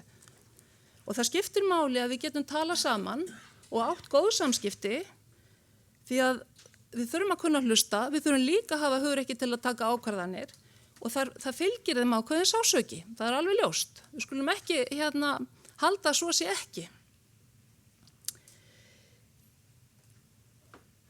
Þegar á að fara í svona stórar aðgerðir, endurskoða heildarrekstur og breyta, að þá, ef við ætlum ekki að byrja á að spara fyrir að heildarplanið liggur fyrir, að þá getum við beðið lengi. Það auðvitað eðlilegt að allir verji sitt og við skoðum það vel hvar á að bera niður og hvernig árangurinn Hlutir eru misstýranlegir. Og ég vil minna á það að þessi tillaga, það kemur fram í greinargerðinni, að hún lögð fram í samráði við biskup. Það skiptir máli í þessu máli. Nú góðu fréttirnar að við leggjum til að þessi tillaga fari til umræðu í löggjafarnefnd. Þannig að þeir sem eru með hugmyndir sem geta bætt þessa tillögu ættu endilega að koma fram með þær tillögur til þess að bæta hana, en fyrir alla muni ekki til að stöðva það að við tökumst á við þennan vanda strax og höldum svo þetta áfram og þessi tillaga, hún á bara að gilda, þessi aðgerð á bara að gilda til 1. nóvember. Þetta eru 4 mánuðir, þeir líða eins og örskot og okkur veitir ekkit af því líka bara ná áttum. Þegar að maður á svona einhverju flegiferð og í óvissu, þá stundum gott að staldra við og bara anda og sjá hvað ég með í höndunum, hvernig lítur þessi rekstur út. Og það það sem við ætlum að gera á kirkjuþingi í haust. Við ætlum að vinna að betri áætlun og kynna hana og ræða það þá. Þannig að þetta bara til þess að við getum, meira getum við ekki gert á þessum tíma. Og ég bið ykkur að sýna því skilning. Hvað hefðu þið annað lagt til? Þið sem gagnrýnið þetta. Hvað annað hefðu þið lagt til sem betra og virkar? Takk. Forseti hefur lokað mælendaskrá og til máls tekur Guðbjörg Arnardóttir og eftir henni Arna Gretarsdóttir.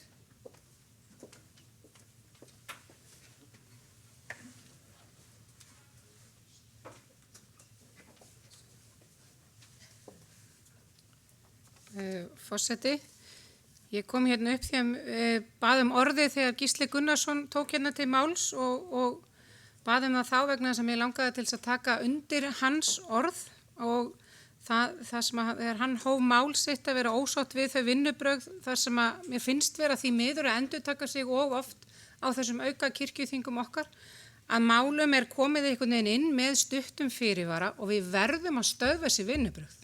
Ég get ekki sætt mig við þetta. Mér finnst þetta ofsalega erfitt. Daginn fengum við tölvupóst mál sem átt að koma inn á þingið, svo var það ekki inn á málaskrá og þetta bara, við verðum að taka okkur á í þessu. Þannig að þess vegna kom ég til máls til þess að segja þetta og ég þetta veit alveg, við vitum það alltaf að það þarf að taka á þessum fjárhagsmálum, algjörlega. Og ég styð það sjálfsögðu heils hugar að við finnum að við gerum það og við getum þess að ekki komist undan því. En mér finnst það mitt svo erfitt þegar við að setja inn svona mál með svona skömmum fyrirvara og það líka vandi sem við þurfum að taka á kirkjuþingi. Það fari ykkur að viðvörunarbjöllur hjá mér af stað og segir af hverju kemur þessi tillaga fram? Ég hélt þetta væri bara verið að vinna eftir þessu og ég veit að mjög mörg okkar tölum saman og við erum hissa yfir einmitt nýjum auglýsingum. Af hverju verið að auglýsa? Býtu áttu ekki að stöðva allar auglýsingar og þá spyr ég mig af hverju er verið að biðja þessa tillögu? Af hverju þarf hún að koma svona fram? Mér finnst hún virka eins og það sé ykkur að biðja hana og það sé eitthvað kraumandi undir niðri og þetta ógagnsæi. Við þurfum að hætta þessu. Við þurfum að hætta ógagnsæi og það, já við erum að þessu líklega út af þessu og þessu og þarna og þarna og þarna. Þetta bara ekki hægt. Til máls tekur Arna Gretarsdóttir í annað sinn.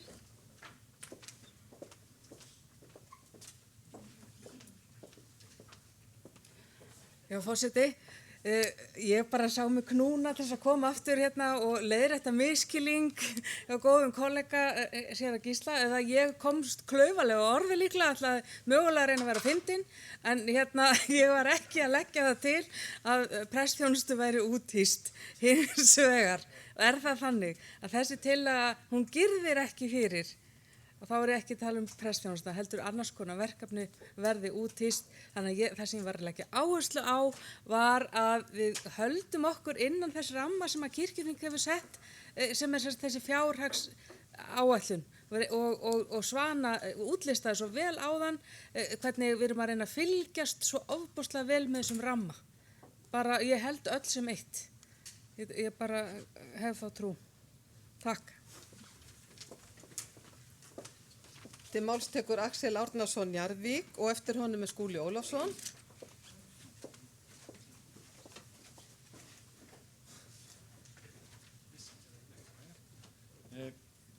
Forseti, við langar að þakka fyrir orð Svönu sérstaklega. Hvað hefðum við lagt frekar til málana? Ég hefði viljað sjá stöðun eins og var 30. apríl 2021 eins og við fengum að sjá í kirkjuráði. Og ég taldi víst að þetta plagg yrði byggt öllum kirkjuþings heimi til þess að menn sjáu hvar hallinn er að verða til, hvaða garður étur mest. Svo ég noti það tungutak bóndans.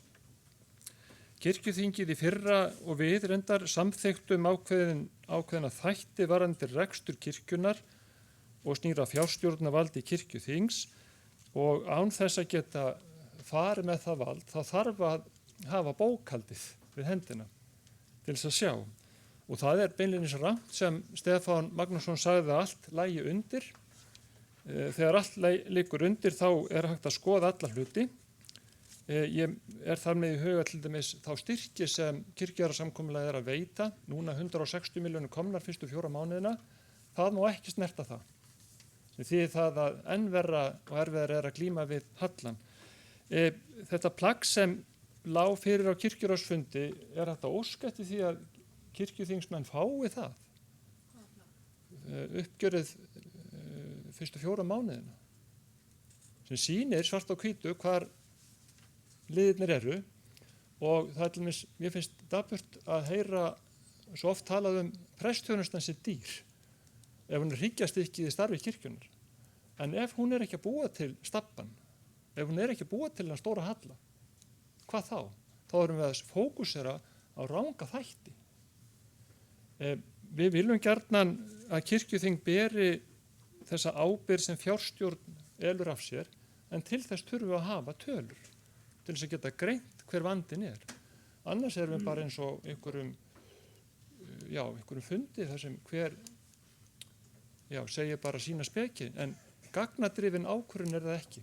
Vegna þess að það sem er undir niðri er það sem við samþyktum hér á kirkjuþingi líka og snýrað áhættu greiningu.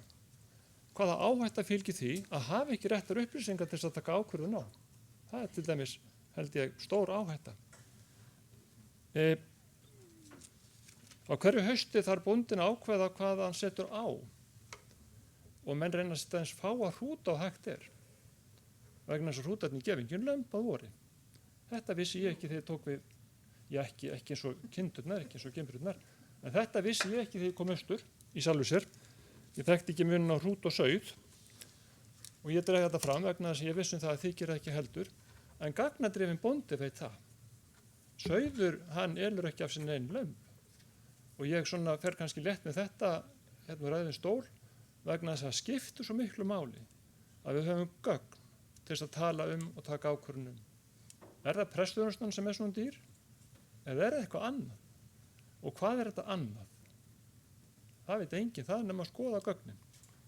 Og ég hefði nú skrifað meira sem ég vildi nefna kannski að það er kannski ekkert óeðlilegt að hallinn sé 2% fyrstu 4 mánuði ársins. Það er ekkert óeðlilegt, en hann átti ekki að vera kannski nema 0%. En þá þarf maður að vita hvaða tölur byggu til mínusinn. Það er nefnilega annað mál sem er þessu skylt og það er þingsályktun sölu fasteigna sem er eins og þetta. Við höfum ekki nægar upplýsingar það hvað kostar að eiga hlutina versus það hvaða tekjur það gefur af sér. En þetta vildi ég segja. Ég kalla eftir þessu plaggi fyrstu 4 mánuði ársins reksturinn því að án þess getum við ekki tekið ákvörðun það hvað við viljum gera. Ég gerir ráð fyrir að framkvæmdastjóri kirkjuráðs hafi síðan hlusta á ræðuflutning og bara beini því til framkvæmdastjóra að hafa þessi gögn tiltæk fyrir ykkur. Til máls tekur Skúli Ólafsson og síðan Steindór Haraldsson.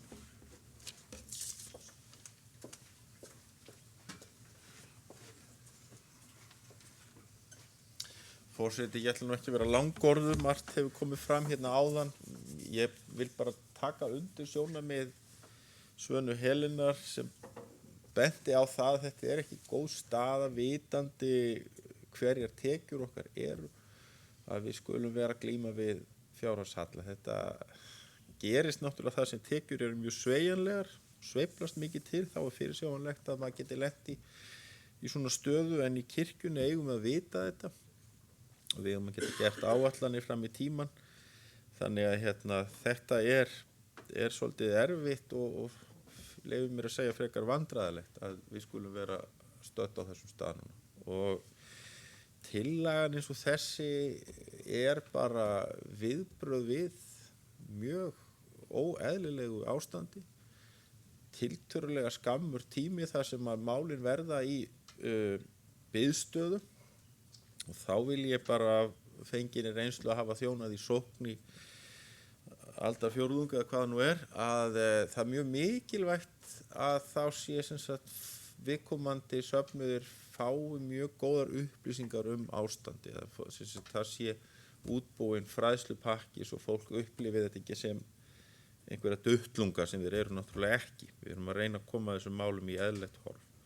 Nú þetta sem Axel er að tala það er náttúrulega bara eins og maður sé að lesa spennusögum, að bíður bara eftir að fá loka kaflan og vita hvað máli snýst, og ég hlakka bara til að fá þessu gögn. Og þetta nú kannski svolítið sem að við þurfum að berjast núna með því að kirkjuþing hefur fengið aukna ábyrgð, að upplýsingarnar séu náttúrulega algjörlega aðgengilegar og þetta kallar á heilmikla vinnu fyrir starfsfólk biskupsstofu og allar sem málinu viðkoma. En þetta algjör forsenda þess að við getum tekið góðar ákvarðanir, við vitum eitthvað. Nú svo í lokin langar mér til að mæra viðbótarsamningi frá 2019. Það hefur komið fram hér í máli Gísla Jónassonar að við værum sennilega að fækka prestsembættum 2 ef hann hefði ekki verið undirritaður. Af því að við höldum föstum greiðslum sem eru tryggðar á vísitölu en ekki með hlutfalli af því hversu margir í þjóðkirkjunni.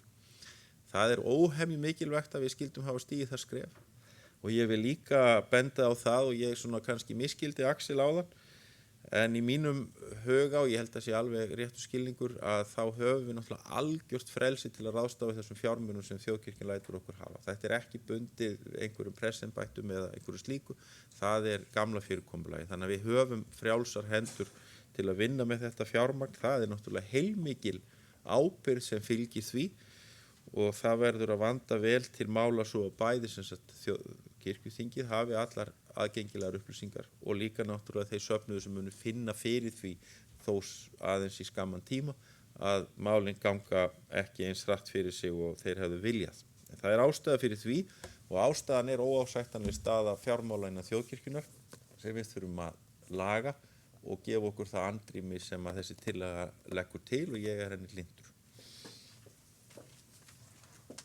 Til máls tekur Steinþór Haraldsson í annað sinn og eftir honum talar Gísli Gunnarsson og líka í annað sinn.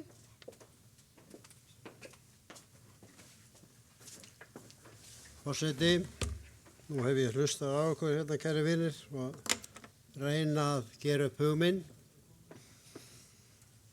með þetta. Ég verð að segja að mér finnst þessi tillaga svona tákgræn viðbrögð. Og ég get ekki farið gegn því að samkvæmt samviskubinni sem nú flókið fyrirbrigði en ég get ekki farið gegn því að þarna stíga svona skref. Þó geri ég mig grein fyrir því að í fræðunum talað svolítið sem að heitir á ensku panic administration. Það eru ákvarðanir sem teknar þegar fólk komið með bakið alveg uppi vegg og oftast það ekki góðar ákvarðanir. Og að því ég nú að tala hérna á eftir vini mínum sem nýútskrifaður Master of Business Administration sem að gleður mig og óska honum til hamingju með þann merka áfanga og æðislega gott að fá velmenntað, það var alltaf að verða meira og meira menntað fólk sem hér meðal okkar og innan kirkjunar og það gott. En ég verð að segja það að það var nú hálfgerður bjarnagreið að senda þetta að mínu mati að senda þetta til löggjafarnefndar sko. Ég veit ekki hversu langan tíma við fáum en þar oft sterkar skoðanir og við sjáum nú hvernig það fer. En ég ætla ekki að teygja þetta neitt sérstaklega. Ég held sko að til framtíðar litið þá þurfum við að taka á þessum málum og að mínu viti þá tek ég svolítið undir það sem Axel sagði hérna áðan að hjóla í það sem ekki beint heyrir undir svona prestsþjónustuna, það sem við erum að gera þar fyrir utan. Og ég held að við eigum að standa svolítið vörð prestsþjónustuna. Það það sem ég tel. En við erum kannski að eyða peningum annars staðar, ég hef ekki yfirsýn yfir það. Og þess vegna væri það sem Axel sagði að við getum fengið aðgang að því, það náttúrulega lykill til þess að geta tekið upplýst ákvörðun. Annars þetta bara einhver sem kemur hérna upp og flytur og segir ég ætla að fá atkvæði. Það bara þannig. Maður að taka ákvarðanir hérna, já eða nei, eða sitja hjá og ekki vera vel inn í málinu. Það bara alls ekki góð vinnubrögð. Takk fyrir. Forseti vill bara minna á að fjárstjórnar ábyrgðin kemur til kirkjuþings 1. júlí, ekki komin. Þess vegna beindi orðum mínum til framkvæmdastjóra að setja þessi gögn til ykkar á nefndarfundi. Til máls tekur Gísli Gunnarsson og annarsinn og eftir honum Hreinn Hákonarsson líka í annarsinn.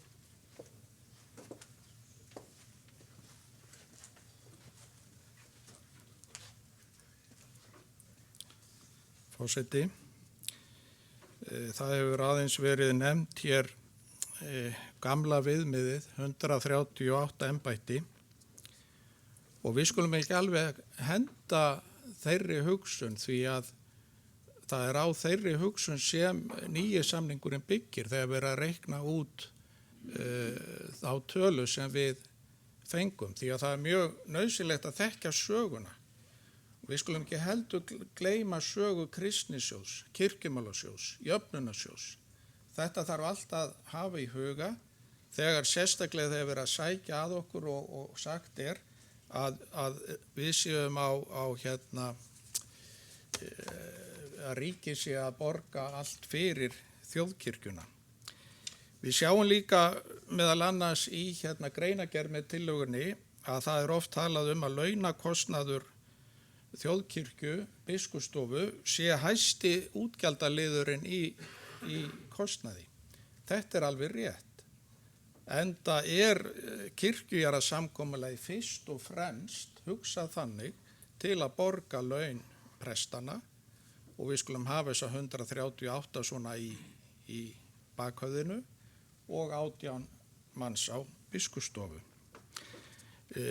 Samkvæmt fjárhagsáætlun sem við erum að vinna eftir, þá vorum við að reikna með að það yrði rúma 90 milljón króna mínus halli á rekstri kirkjunar á þessu ári. Þar vorum við að vinna eftir fjárhagsáætlun sem KPMG gerði og samkvæmt henni munu taka nokkur ár að ná þessu á réttan stað. Ef það eru 30 milljón króna halli eftir 4 mánuði, nú er þetta þá eitthvað svo óskaplegt mál, erum við ekki akkurat nokkurn veginn á pari við fjárhagsáætlun. Auðvitað er ekki allir mánuðir jafn dýrir en ég held að við þurfum ekki verið að finna eitthvað í opboð einhverja nokkra krónur akkurat á þessu þingi af því allt sé að fara yfirum. Það voru 2 menn sem stóðu hér upp áðan og sögðu ég að fara með rangt mál og það náttúrulega gerist alltaf þegar menn er að skeggræða og rökræða. Fyrsta lagi sem ég ætla ekki að eyða tími af því að það er ekki til umræðu, það er símamálið. Ég vil þakka Einari Má hvernig það var leyst, ég er mjög ánægður með það, en vildi gjarna sjá þessa útreikninga því að ég er ekki betri í starffræði en það að mér fannst þetta töluvert meiri útgjaldaliður en var áður því að áður voru þetta eitthvað rúma 12.000 á mánuði. Nú hitt var það sem formaður nefndarinnar, Gísla Jónasinni, þótt ekki svaravert. Það var þegar ég nefndi að hann gæti verið í erfiðri stöðu að búa til þessa tillögu núna og þurfa svo eftir nokkrar vikur að hafa áhrif á það hver ætti að fá starf tímabundið í hans prófastæmi. Hann sagði hér úr pontu að hann hefði ekki rætt þetta við nokkurn mann, hvernig hann hugsaði sér að þetta yrði leyst. Þetta er ekki rétt. Hann rætti þetta við mig, sem ég gerði grein fyrir á fundinum á laugardaginn, en að því að við erum hér í beinu streymi þá ætla ég ekki að fara ítarlega í það viðtal. Nú varðandi það sem Svana Helen sagði hér áðan, hún segir að ef þessi tillaga hefði ekki komið fram, þá værum við að láta eins og ekkert væri. Þessi tillaga er að fjalla 1 til 2 störf í kannski 2-3 mánuði. Þá er ekki mikill vandi kirkjunar ef þetta er það sem okkar viðbrögð við fjárhagsvandræðum kirkjunar. Biskup hefur nú þegar alveg fullt vald til þess að fresta auglýsingum. Þessi tillaga sem við erum búin að eyða hér allt og löngum tíma í, hún er algjörlega óþörf því að biskup hefur þetta vald. Og Svana Helen spyr líka, hvað viljið þið gera? Og Og ég nefni það að aðdraganda á fundinum á laugardaginn, þá kom bæði ég og Hreinn Hákonarson með ýmsar tillögur þar sem miklu meiri fjárhæðir undir heldur en þessi lága fjárhæð sem við erum að tala hér og skiptir engum máli í heildar sambandinu. Mér finnst þetta meira skipta máli trúverðuleika kirkjunar, hvernig við ætlum að starfa, heldur en einhver sparnaðamál. Og ég skal lofa Svönu Helenu því á haustþinginu, þá skal ég koma með margar tillögur til sparnaðar innan kirkjunar. Til máls tekur Hreinn Hákonarson í annað sinn og eftir honum Einar Már Sigurðarson í annað sinn og tekur nú Hreinn til máls. Gjörðu svo vel.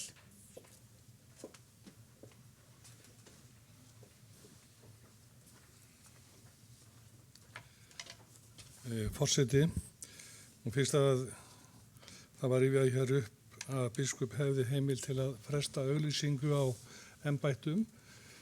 Þá bara til gamans ætla ég geta þess að ég hætti fyrir nokkrum árum sem fangaprestur 1. maí. Og hvenær skyldi nú hafa nýr fangaprestur komið? Hann kom 1. mars. Þannig að það var ekkert verið að hlaupa svo sem til. Þannig að, og svo er spurning með þessa 4 mánuði núna, hvað verður? Og við hljótum þá alltaf að vona að það sparist alveg 10 milljóna. Best væri að bara spurust 100. En það verður bara að koma í ljós. Og það er líka verið nefnt á fjárhagsfundunum, nefndafundunum að þá komum við með ýmsar tillögur til umræðu. Og þá ætla ég bara, ætla ekki að lengja mál mitt mikið, tala um eitt. Og það er starf fjárhagsnefndar. Og það kannski beinist að formanninum. Að starfi hefur bara verið óvirt. Allt í einu bara komið þessar tillögur með örskömmu fyrirvara. Ekki að fjárhagsnefndin neitt komið að gera þeirra eins og hér hefur framkomið. Fjárhagsnefndin verður að fara að funda. Þetta gengur ekki. Ég áður svo sem nefnt að maður er stundum eins og álfur út úr hól hérna á kirkjuþingi vegna þess að fjárhagsnefndin fundar svo sjaldnar. Nú er mjög brýnt á að hún fundi og ég rifjaði það upp einmitt á nefndarfundunum í fjárhagsnefndinni, samþykkt sem var gerð hér í október í fyrra og þar segir í 4. grein með leyfi forseta: Kirkjuráð í samráði við forseta kirkjuþings og fjárhagsnefnd kirkjuþings undirbýr gerð fjárlaga kirkjunar með gerð fjárlaga tillagna. Þessar tillögur liggja núna fyrir 21 og ekki hefur fjárhagsnefndin komið neitt að því. Þannig að nú skulum við bara fara að vinna eftir reglum. Það er nú lágmarki sem hægt er að gera. Takk fyrir. Til máls tekur Einar Már Sigurðarson og að lokum talar svo framsögumaður. Gjörðu svo vel, Einar Már.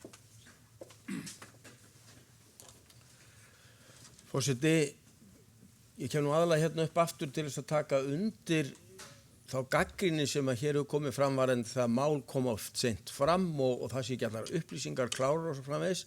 Þetta er auðvitað eitthvað sem við þurfum að bæta og ég trúi því að við séum öll á þeirri leið. Þetta er auðvitað ótækt og við þurfum að einbeita okkur að því að hafa hlutin upp á borðum og ræða það á frekar meira en minna.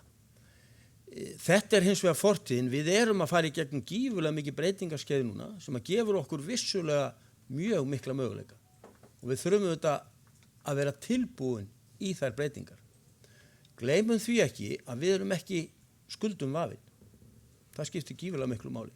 Og eins og fram hefur komið hér, við erum klár hverja tekjurnar eru. Þannig að þetta er algjörlega í okkar höndum og alls ekki óleysanlegt mál. Hins vegar þurfum við að sýna kjark og dug og byrja. Við verðum einhvers staðar að byrja og þetta þurfum við að standa sem allra mest saman í þeim aðgerðum sem við förum í. Og ég vil taka undir bæði með Hreini og Gísla og þakka þeim sérstaklega fyrir þær tillögur sem þeir sendu á okkur í fjárhagsnefndinni. Það er mjög gott veganesti inn í haustið og í þær aðgerðir sem framöndan eru. En við getum haldið áfram og þurfum að halda áfram að safna tillögum, en við gerum aldrei allt í einu. Það er bara þannig.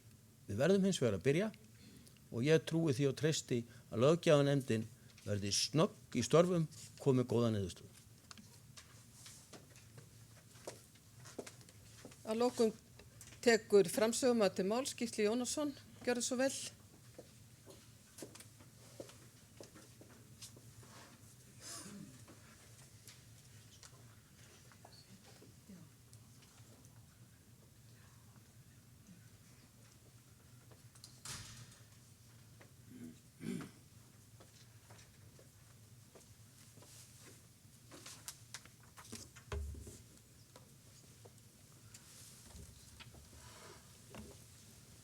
Forseti, ég vil nú kannski bara byrja á því að þakka þessa umræðu. Ég held að þó hún sé kannski ekkit auðveld, þá sé hún bæði gagnleg og nauðsynleg.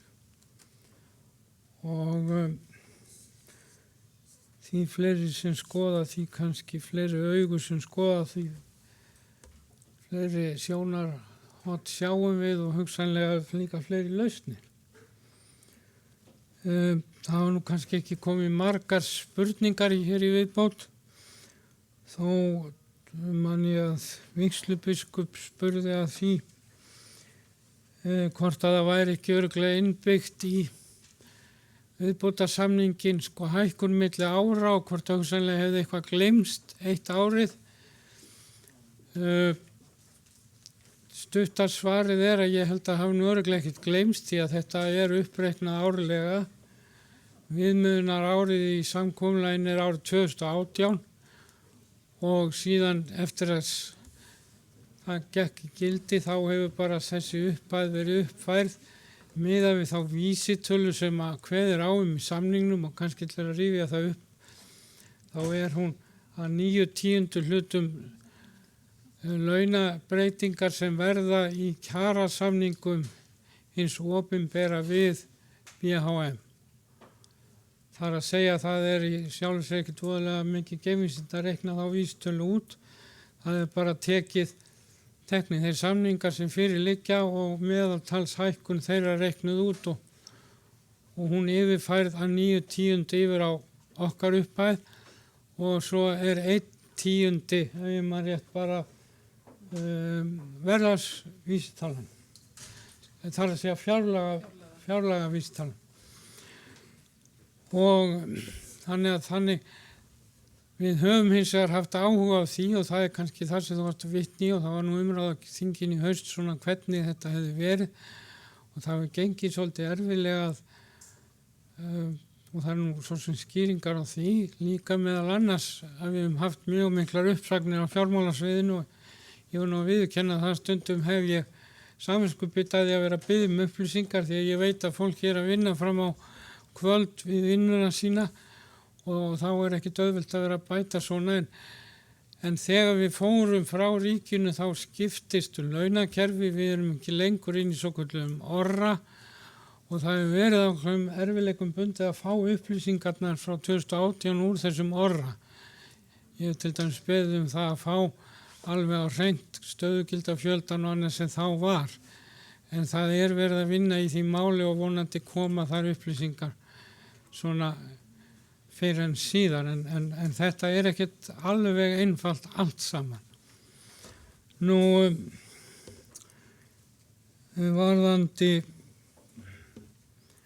það sem hér hefur komið fram þá get ég náttúrulega sagt að hér að við gætum auðvitað hér, ég geti hrúað upp alls konar tillögum sparnað og aðhald og þar myndi ég kannski byrja á fasteignasviðinu. En það er nú í fyrsta lagi nefnd í gangi sem að skilar niðurstöðum vonandi fyrir haustið en við gætum náð fram sparnaði með því til dæmis að skera niður viðhaldsáætlun fasteignasviðsins. En það var náttúrulega ekki mál sem að þarf að skal ég segja ykkur leggja fyrir sem mál hér fyrir þingið, heldur er það bara eitthvað sem að við ræðum við starfsfólkið og það er sannarlega verið að skoða það og ég vona að það sé enginn sem haldi það að við séum alveg blind og okkur hafi ekki dottið neitt í hug. Það hafa verið nefndar hér tillögur til dæmis og þeir komu með ágæta lista eins og nefnt var hér inn í umræðuna á fjárhagsnefndarfundunum. Ég held að hafi ekki verið eitt einasta atrið á þeim lista sem ekki til skoðunar. Þannig að þarna, ég ætla bara að biðja ykkur að þarna halda ekki að það sé enginn að vinna neitt. Það nú ekki þannig sem betur fer. En auðvitað þurfum við að vera samstíg og allt þarf að vera upp á borðinu og það mjög nauðsynlegt að menn fá upplýsingar og ég legg nú til að löggjafarnefndin fái til dæmis inn á sinn fund þetta yfirlit sem að hér var nefnt, bara til að sjá fjárhagsstöðuna. Nú, það var nefnt hér að, fyrirgefiði, áttu nokkuð vasklási. Það var nefnt hér að kannski væri þetta ekkert svo voðalega mikill vandi að því að 30 milljónir fyrstu 3 mánuðina væru bara 90 milljónir yfir árið og það væri auðvitað alveg rétt ef að það væri þannig.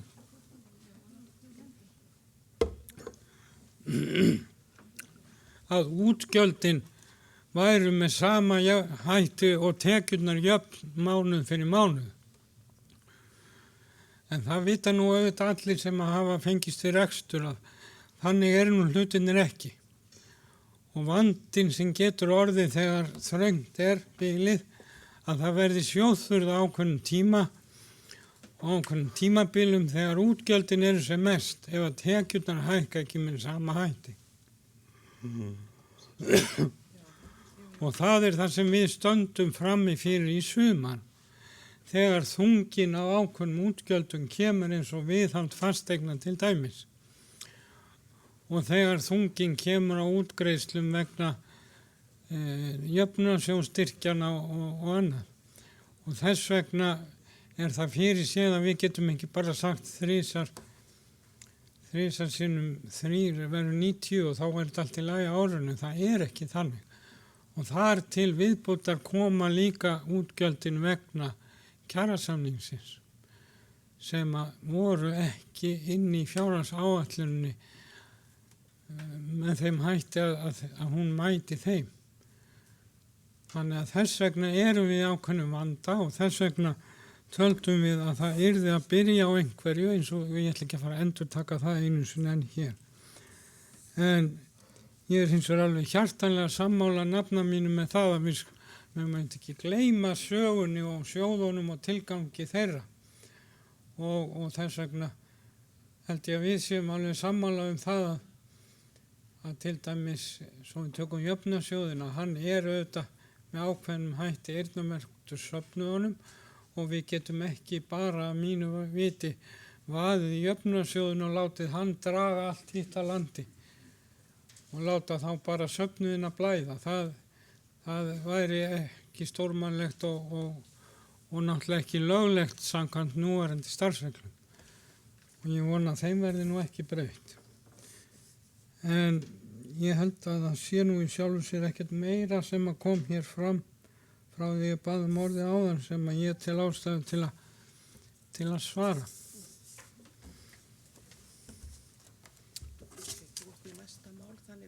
Já. Vertu bara hér. Ég bara ekki með blaði. Já, svona finnir það kannski fyrir þig. Þá fyrri umræðu lokið 3. mál og þeir sem geta samþykkt að það fari til annarar umræðu gjör svo vel að gefa merki. Takk fyrir, einhverja móti. Lagt til að máli fari í löggjafarnefnd. Þeir sem geta samþykkt það gjör svo vel að gefa merki. Takk fyrir, einhverja móti. Það samþykkt samhljóða. Fyrir tekið 4. mál til þingsályktunar sölu fasteigna þjóðkirkjunnar Biskupsstofu, flutt af Einari Má Sigurðarsyni, Gísla Jónassyni, Hermanni Ragnari Jónssyni og Svönu Helen Björnsdóttur og framsögumaður Gísli Jónasson og tekur hann út til máls.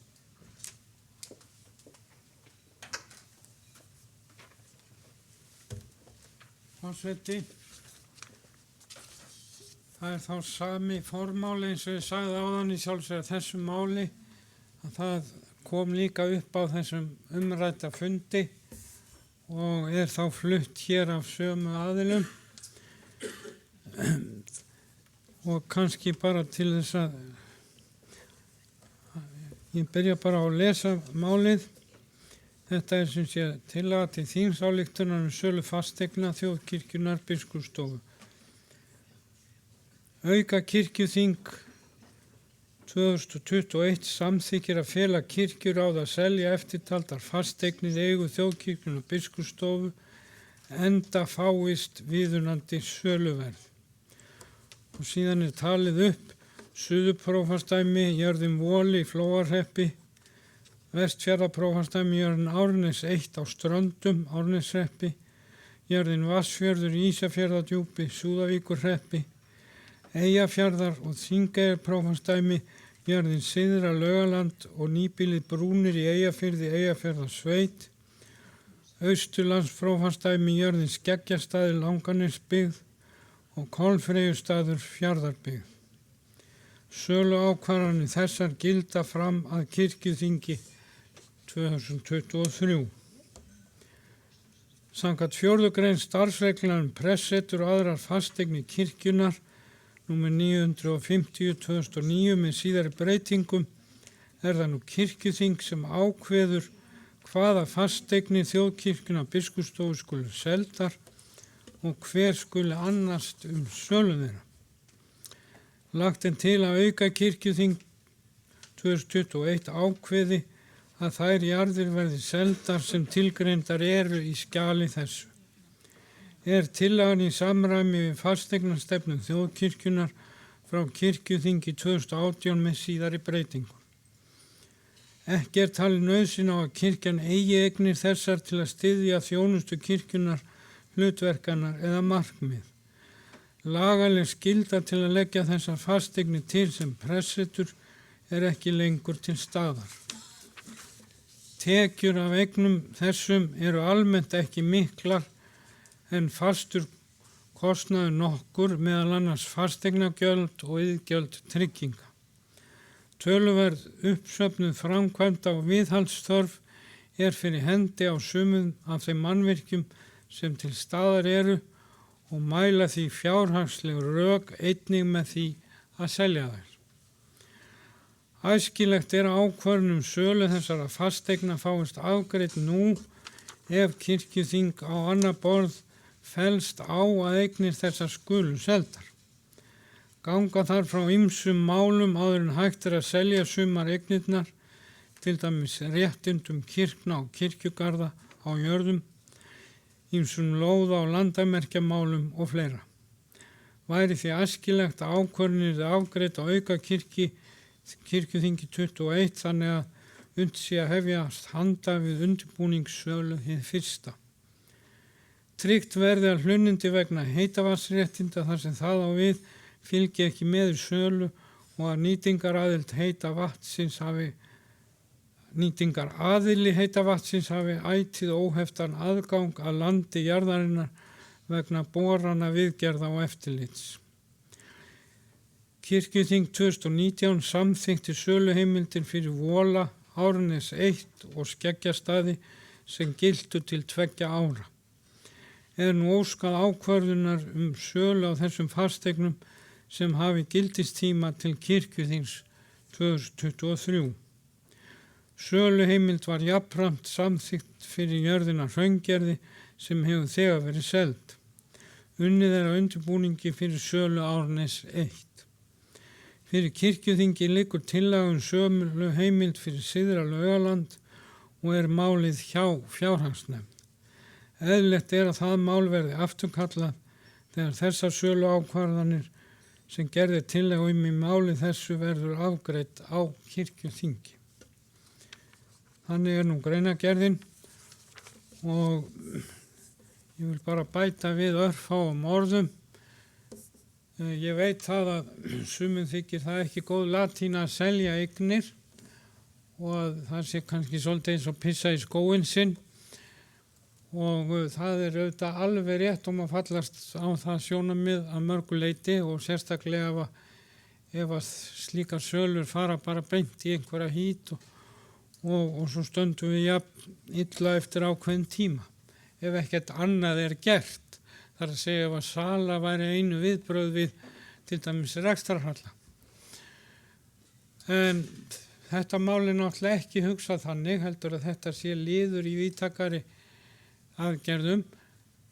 Þarna er auðvitað hluta til verið bara að biðja framlengingu á söluheimildum í 3 tilvikum eins og kom fram sem er að renna út en tóm hafði ekki gefist eða færi á að selja þær eignir og það er bara verið að biðja að það verið framlengt og síðan er þarna aftur fjallað Syðra Laugaland sem að Kirkjuráð gerði tillögu á þinginu síðastliðið haust að fá söluheimild fyrir og síðan er að okkar beiðni sem að smíðum tillöguna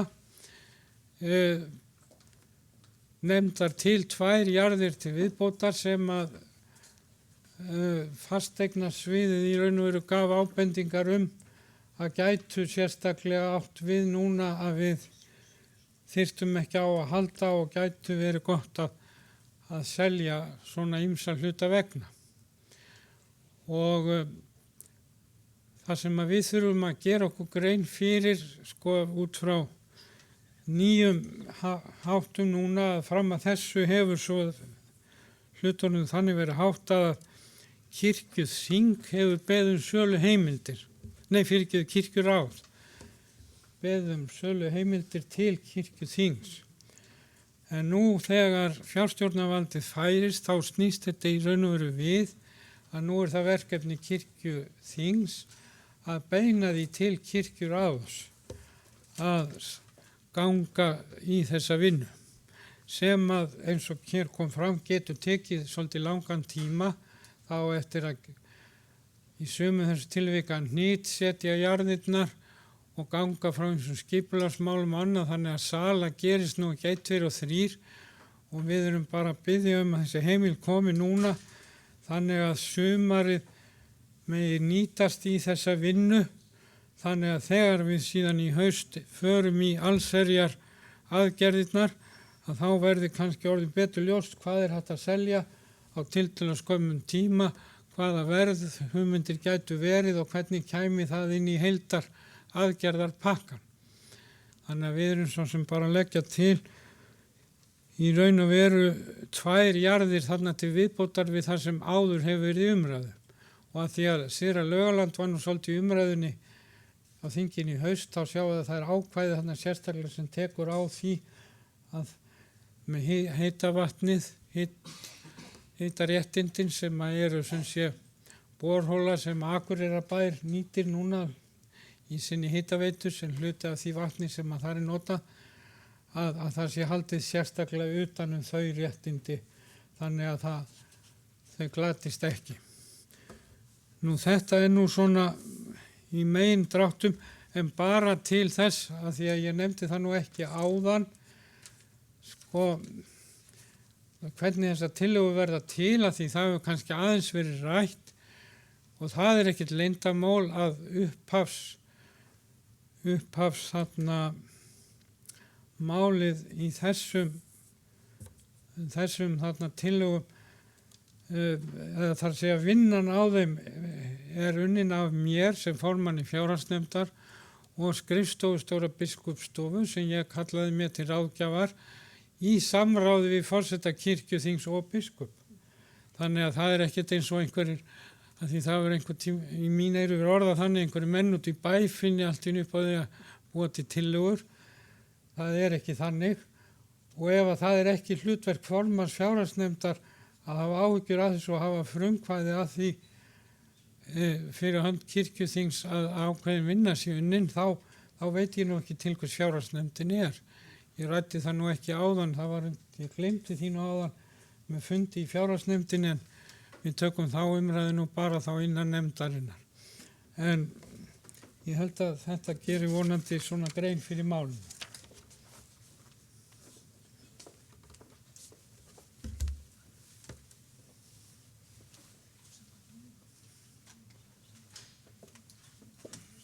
Til máls tekur Steindór Haraldsson og síðan Gísli Gunnarsson.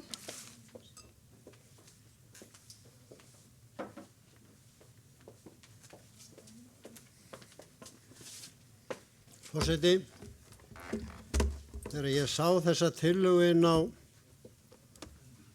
inn í hólfin okkar, þá brá mér dálítið. Hingað til hefur þetta verið þannig að kirkjuþing hefur gefið heimildir til kirkjuráðs og kirkjuráð ber ábyrgð. Og þó að þær heimildir hafi verið gefnar þá hafa alls ekki alltaf verið sala. Og ég hef alltaf en núna horfir öðruvísi við hvort mér. Mér finnst ég núna að bera meiri ábyrgð heldur en áður. Og ég hef engar forsendur, eins og ég sagði áðan, til þess að vega þá að meta hvort það á að selja þessa jörð eða ekki. Ég hef engin rök á móti og engin rök með. Og ég þekki málið ekki, en ef við tökum bara þeim eins og Sigrar Laugaland sem kom nú til umræðu á síðasta þingi, þá stóð ég alltaf í þeirri meiningu að það væri verið að selja húsin, íbúðarhúsin, en ekki jörðina. Og ég verð að segja það að það er ekki nokkuð leið fyrir mig að samþykkja þetta svona, bara sissi svona. Og eiginlega eins og ég nefndi áðan að bara fá atkvæði mitt og kasta því á þetta. Ég hef ekki forsendur til þess að vega þá að meta hvort að þær jarðir sem hér að ræða, hvort að hægt að gera úr þeim þau verðmæti að það geti nýst kirkjunni. Mér finnst mjög varasamt að selja frá sem mjólkurkýrnar. Og það má vera að í sumum tilfellum séu jarðir þannig að það sé ekkert nema kostnaðurinn aðeim og auðvitað á að selja þær. En það að mínu viti þarf að skoða þetta frá öðru sjónarhorni. Það er að skoða þetta frá því sjónarhorni getum við nýtt okkur þessar jarðir til tekju auka. Og ég sé engin rök með að móti og greinigerning talar ekkert um það. En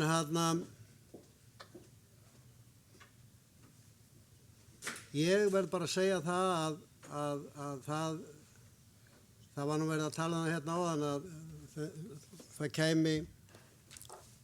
væri ekki fyrirværi og eitthvað svona. Ef að eitthvað þetta ég skil ekki af hverju að það má ekki leggja þetta fyrir kirkjuþingsmenn og einhverju gögn með og við getum skoðað þá málið honni í kjölinn og haft á því skoðun næsta haust. Ég ætla ekki að samþykkja þess tillögur. Takk fyrir. Til máls tekur Gísli Gunnarsson og eftir honum Arna Gretarsdóttir og síðan Axel Árnason Njarðvík.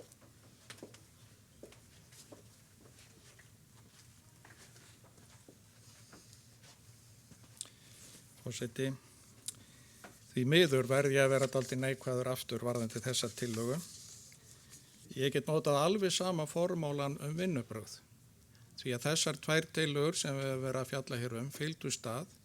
Við fengum þetta sent nefndin í tölvupósti þann 16. og það var rætt þetta á Zoom-fundið á laugardaginn var. Og niðurstaðan var sú að þessir 4 aðilar myndu leggja máli fram, ekki fasteignanefndin. Enda var þessi tillaga ekki unnin með fasteignanefnd. Og það kemur fram hér og ágætt að það kom fram að þeir sem smíðuðu tillöguna eins og Gísli orðaði það er hann og Guðmundur Þór Guðmundsson sem í allsherjarnefnd þingsins. Og ágætt að þeir geri þetta, en fjárhagsnefndin, hún bara ekki þannig að hún taki við einhverjum plöggum korti fyrir kirkjuþing og skrifa undir það. Við verðum náttúrulega að fá að koma að þessari vinnu. Þetta kirkjuþing búið að standa lengi, frá því hausti 2020. Þetta ekki sama þingið? Já. Nei, því var slitið. Þetta auka kirkjuþing. Já, en fólk fljótt að gleyma, árið á síðasta kirkjuþingi, þá var annars vegar samþykkt sölu heimildarlisti og það eru þarna 3 jarðir á þessu plaggi sem voru þar. Síðan hefur verið bæst við aðrar 3. Og sá sölulisti hann gildir alveg til næsta kirkjuþings.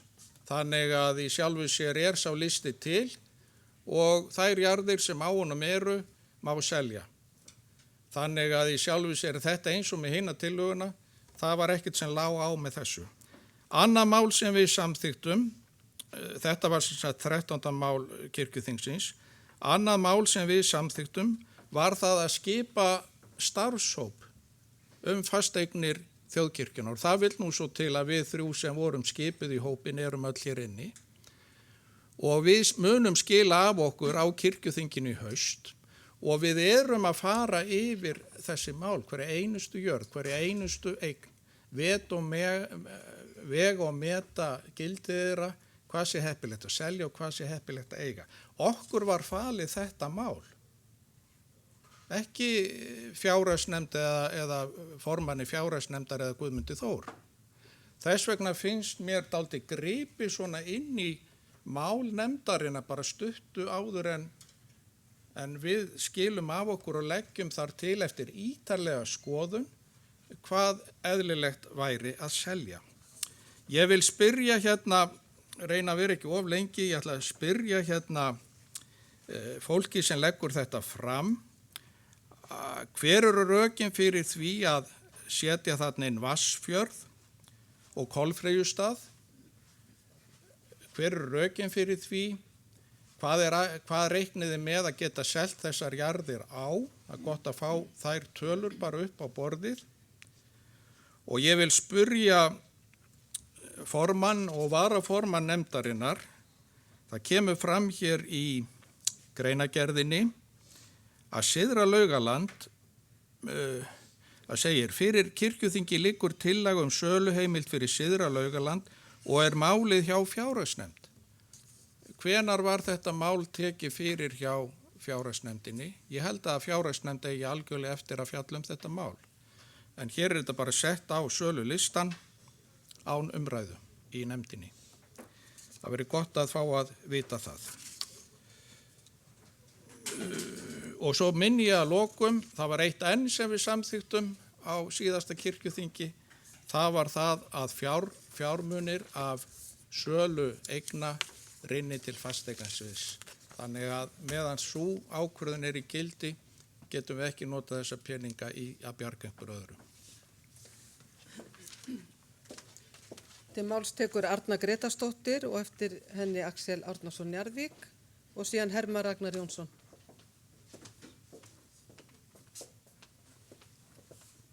Forseti, já, ég ætla nú bara að byrja á jákvæðu nótum. Það getur vel verið að það sé bara ljómandi fínt að selja eitthvað af þessu.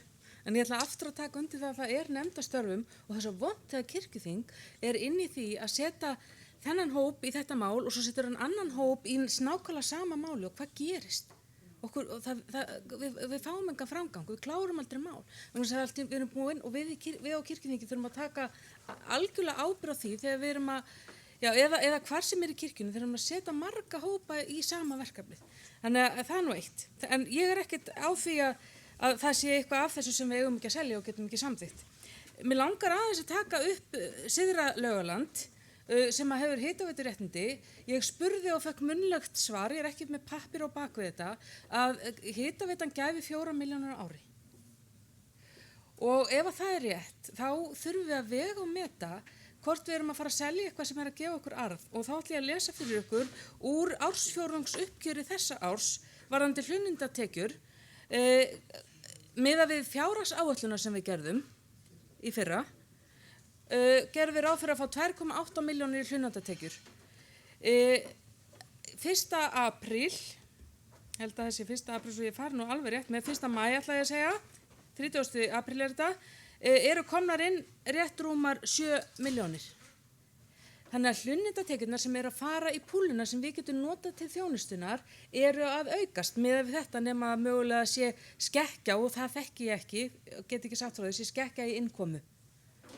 Þarna í apríl til dæmis engin veiðihlunnindi komin. ekki svo ég veiti til.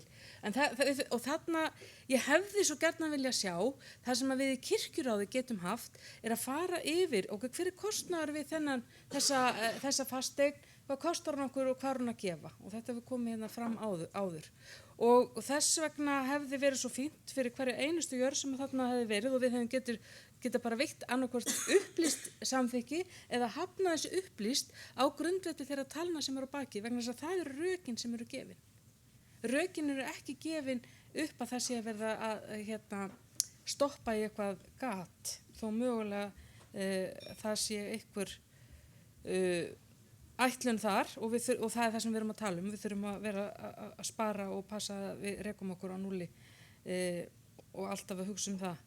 En ég er ekki að segja þetta til þess að þetta er eina sem að ég get sagt, það er varðandi þessa jörð vegna þess að ég hef búin að athuga akkurat með þetta. Við vitum ekki, það sem stendur í greinargerðinni, og ég verð að koma, við vitum ekki hvort það sé hægt lagalega að aðskilja hitaveituhlunnindi frá lögbýlum.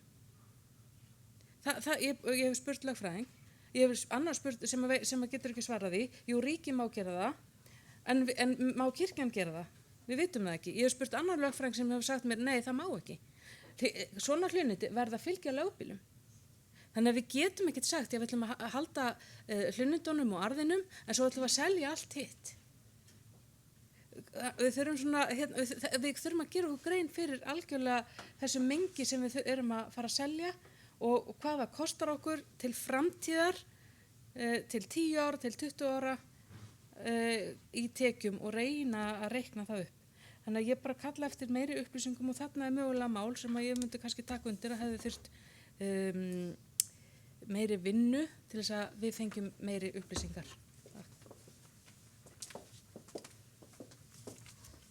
Óskar hefur eftir að taka til máls Stefán Magnússon með dagskrártillögu.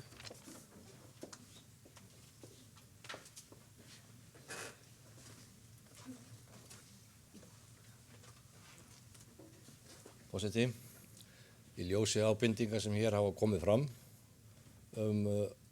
ágalla og kannski vantun á staðrendum í málinu, þá ger ég það að tillögu minni að málinu verði vísað frá og tekið upp aftur í haust.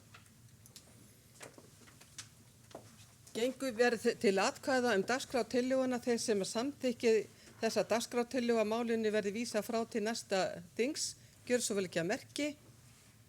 Takk fyrir ykkur á móti, það er samþykkt samhljóða og er þá málið út af dagskrá.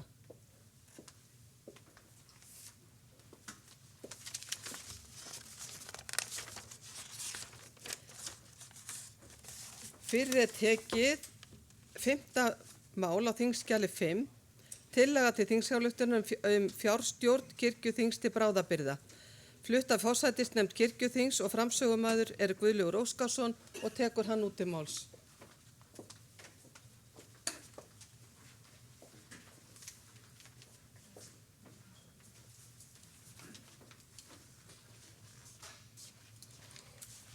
Forseti,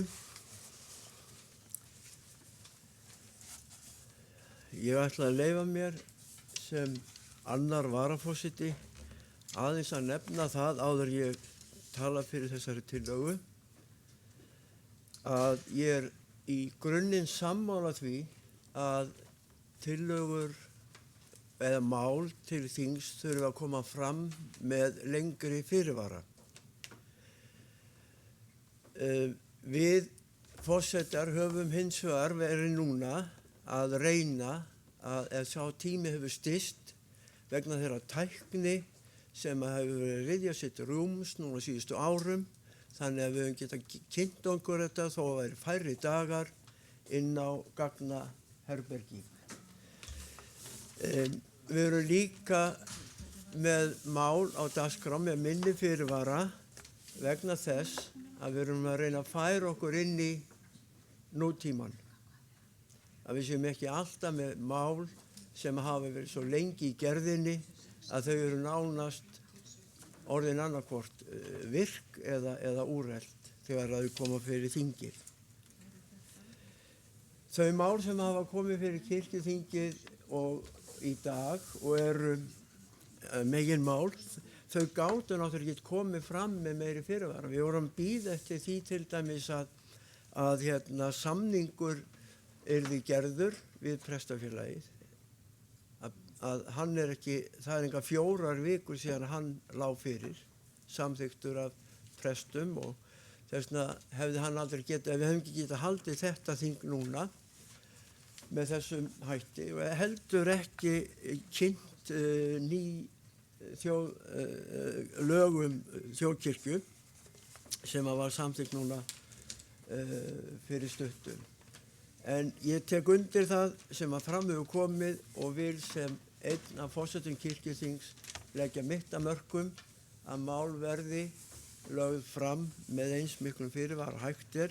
Það má hins vegar athuga það og kannski leggja eitthvað til varðandi það á næsta þingi 2021 að þessi tími 4 vikur verði styttur eitthvað, ég veit ekki það, en það er ástæða fyrir þetta hefur komið fram. Svo hinn málin líka sem var tilraun til að fá umræðu eitthvað sem gæti hort til sparnaðar. En að máli númer 5 sem tillaga til þingsályktunar fjárstjórn kirkjuþings til bráðabirgða. Flutt af forsætisnefnd kirkjuþings og hljóðar svo. Auka kirkjuþing 2021 samþykkir að forseti kirkjuþings, fyrsti varaforseti kirkjuþings og formaður fjárhagsnefndar kirkjuþings myndi til bráðabirgða stjórn sem ís umboði kirkjuþings fer með þá fjárstjórn sem mælt fyrir í 7. grein nýrra laga þjóðkirkjuna. Greinagerðin sem fylgir svohljóðandi.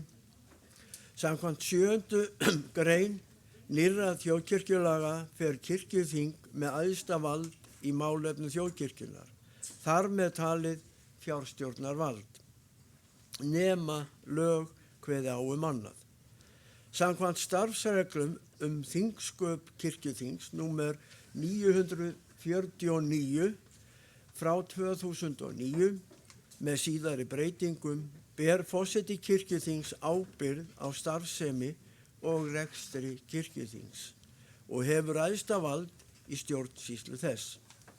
Á grundvelli þessa verður ekki annað séð en að forseta kirkjuþings sé skylt að óbreyttu að sinna framangreindri ábyrgð kirkjuþings hvað varðar fjárstjórn. Því þykir rétt að leggja til að 3 manna stjórn verði sett á laggirnar til bráðabirgða. Hún verði skipuð þeim forseta kirkjuþings ásamt 1. varaforseta og formanni fjárhagsnefndar kirkjuþings. Stjórnin sinni þeirri framangreindu ábyrgð sinni sem kirkjuþing ber á fjármálum frá og með 1. júlí næstkomandi, milli funda kirkjuþings. Í þeirri ábyrgð felst meðal annars að undirbúa gerð fjárlaga næsta árs, annast framkvæmd fjárlaga og fylgjast með útgjöldum. Stjórnin vinni þetta í samráði við forseta kirkjuráðs og aðra þá bera ábyrgð á fjármálum. Gert ráð fyrir að kirkjuþingi 2021 til 2022 gangi síðan frá endanlegri skipan mála hvað varða fjárstjórn og annað það vald sem kirkjuþing hefur samkvæmt nýjum lögum þjóðkirkjuna. Þá gert það ráð fyrir að stjórn þessi haldi mánaðarlega fundi og að minnsta kosti 3 aukafundi til undirbúnings fjárlaga næsta árs. Kostnaður við samþykkt málsins mun vera 500.000 krónur vegna þóknunar stjórnar samkvæmt gjaldskrá þóknunarnefndar og 140.000 krónur í ferðarkostnað.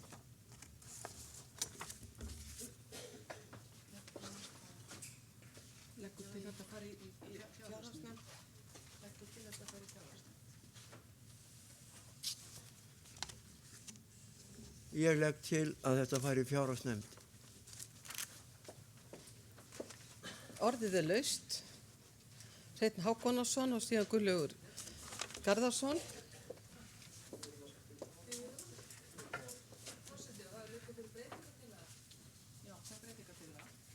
Ég var bara að sjá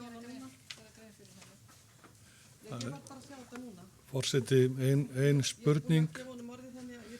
Já, ein spurning og sem sé málið er unnið í samráði við forseta kirkjuráðs og aðra þá er að bera ábyrgð á fjármálum kirkjunar. Hverjir eru þessir aðrir? Getur hugsast að það sé háttvirt fjárhagsnefnd? Fyrir er tekið. Ég er ekki komið með tillöguna. Ég er ekki komið með tillöguna og átt að vera komið til búna. Fyrst hann ekki senda oss? Hún er í gagnaherbygginu. Hún er í gagnaherbygginu? Hún er í gagnaherbygginu. Já, ég er ekki með það hérna fyrir framan mér, sko.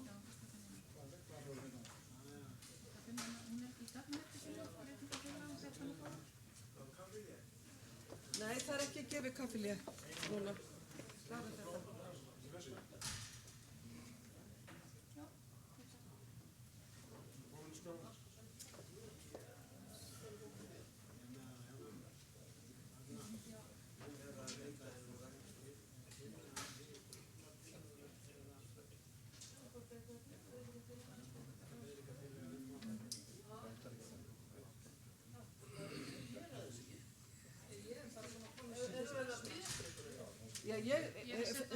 Forseti er að bíða eftir að sjá hérna breytingatillöguna til þess að geta gefið orð.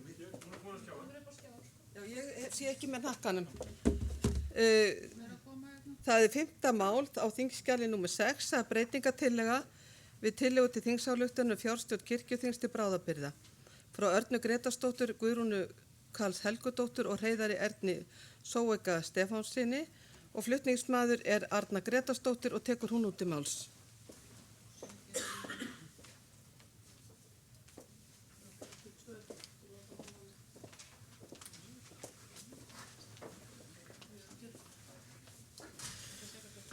Já, forseti, ég flyttir breytingatillögu við 5. málið sem hljóðar svo.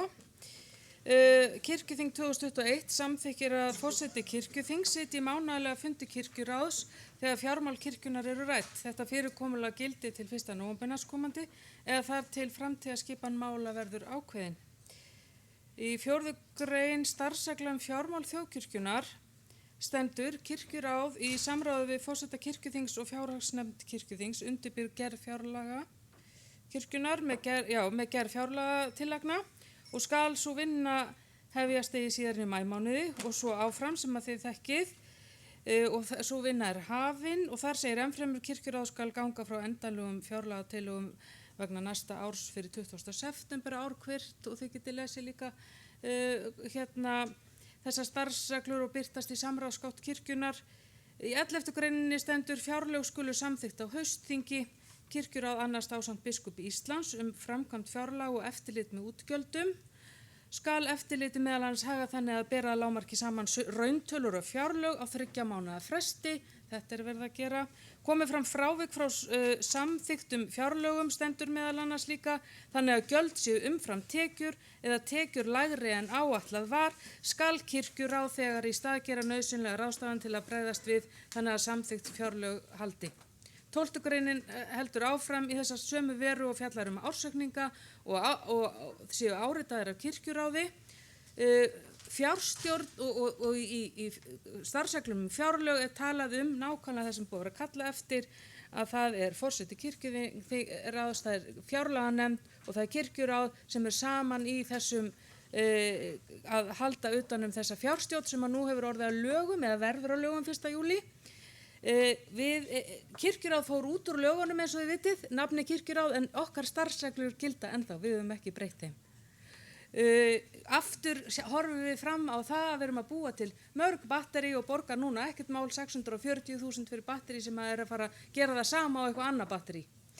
Í 5. grein starfsreglna kirkjuráð, svo með leyfi forseta held ég áfram, er tekið fram að það leggi fram heildaryfirlit yfir fjármál þjóðkirkjunar og fjárhagsstöðu sjóða og verkefna. Og í 6. greininni sömu starfsreglna kirkjuráð, það skal sjá að fjárstjórn sjóða og stofnana undir ráðið heyra sé jafnan í réttu og góðu horfi og að nægilegt eftirlit sé haft með bókhaldi og meðferð fjármuna þeirra. Kirkjuráð getur ráðið sér starfsfólk til að sinna því eftirlitshlutverki sem því ætlað að hafa. Og í 7. greininni, með leyfi forseta ég held áfram, kirkjuráð undirbýr af hálfu þjóðkirkjunnar tillögu til fjárveitingatillinnar á fjárlögum og svo framvegis á grundvelli samþykktar fjárhagsáætlunar kirkjuþings.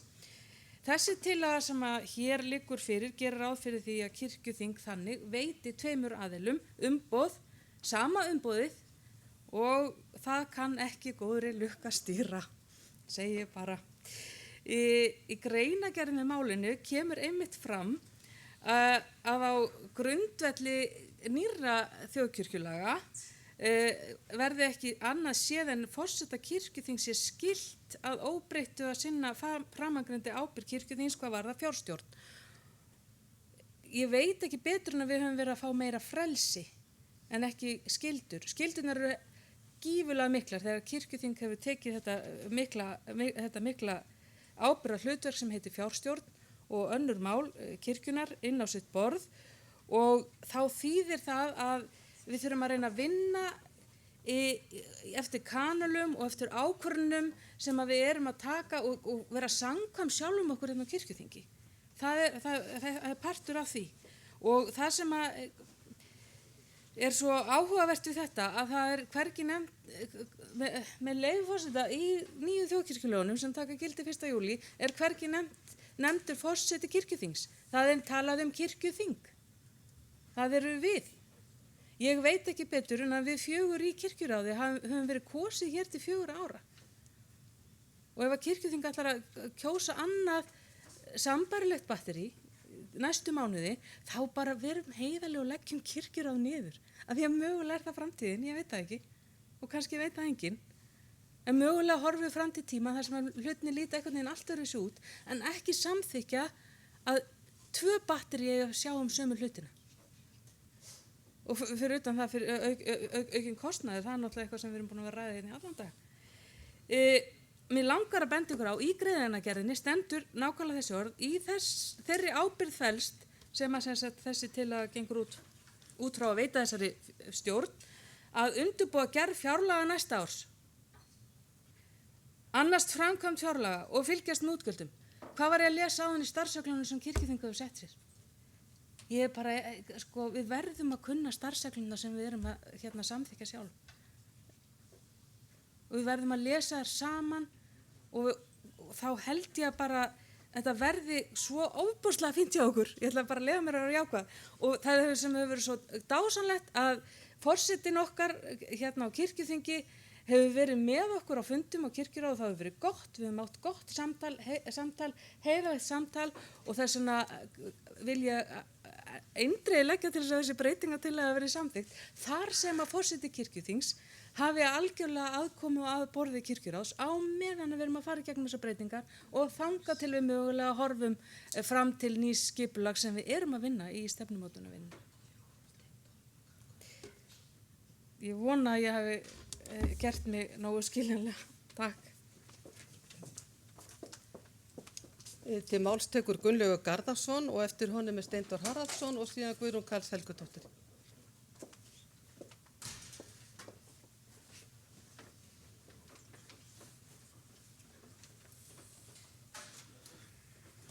Forseti, kirkjuþingsmenn, nú gildir að skerpa meðvitundina og skilningin á skiptingu hlutverka og ábyrgðar. Við erum að ganga inn í nýtt lagaumhverfi og það þýðir að ábyrgðin á fjársýslunni allri er orðin kirkjuþingsins. Ótvírætt. Rétt eins og á sóknarplani á grunni skipanar þjóðkirkjunar, þar starfa sóknarnefndir í umboði aðalsafnaða fundar. Við kunnum þetta stafróf.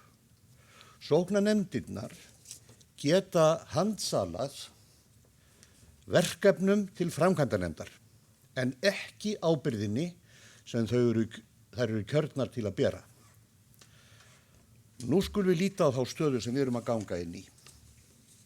Og það er svo tillaga sem að lá hér upphaflega fyrir og hún var svo að kirkjuþingið handsali tímabundið verkefnum til sérstakra nefndar undir forystu forseta.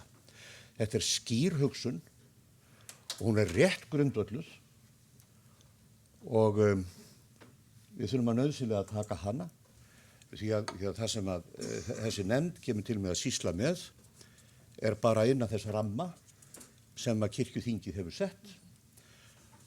Nú þá ber þess að gæta að breytingatillagan fer á skjön við veruleikann sem við erum að ganga inn í og er ómöguleg og eykur flækjustigið. Og ég verð að játa það, við höfum þagað yfir stór alvarlegum málum hér þegar kom fram hallinn og rekstrarvandinn og svo umræða fór í gang og ég segi ef að bara það er nóg að sá orðrómur hafi farið í gang, það kallar á að við þurfum hlutlausan ytri aðila til að gera á því rannsókn. Við þurfum að ræða það að á núgildandi kjörtímabili sem fram að þessu þá bar kirkjuráð fjársýslu eða rekstrarábyrgð á sameiginlegum fjárhag kirkjunar að það hefði gerst ítrekað hjá kirkjuráði að kirkjuráðsmenn hafi ekki axlað þá ábyrgð sem þeim var trúað fyrir og fengið að heyra stórar ráðstafanir í fjársýslu eftir á og gert ekkert í málum. Það er ótækt og ef að þetta sama fólk vill svo fá að hafa þessa sýslan áfram í sínum höndum, þá er það jafn ótækt og þess vegna hvet ég ykkur til að vísa þessari breytingatillögu frá. Til máls tekur Steindór Haraldsson og eftir honum er Guðrún Karls Helgadóttir og síðan Gísli Gunnarsson.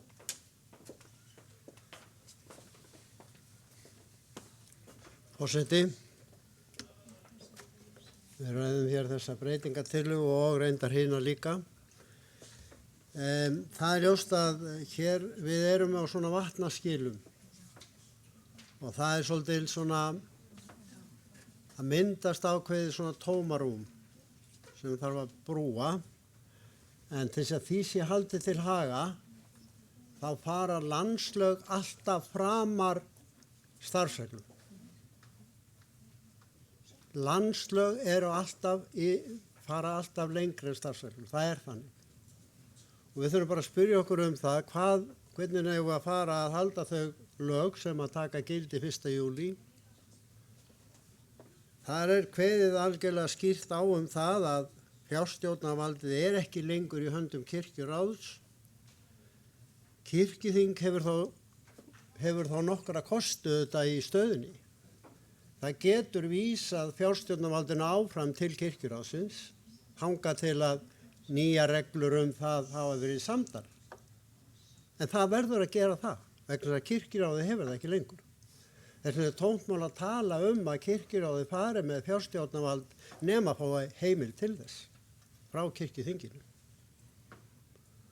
Og það má alveg vera að það sé alveg fræðilega hægt. En mér sýnist að þessi tillaga sem lögð var hér fram, forsætisnefnd, ég ætla að styðja hana og ég tel að hún sé rétt. Auðvitað er kirkjuráð í uppnámi, það er alveg ljóst. Og það verður bara tíminn í leiði ljós hvernig það verður og sýnist ábyggilega sitt hverjum. En það er alveg á hreinu að kirkjuráð getur ekki unnið sem fjárstjórnarvaldsaðili eftir 1. júlí. Það er alveg á hreinu.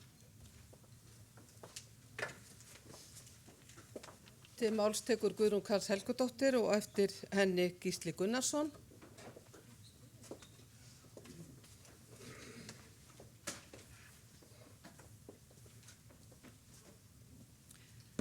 forseti.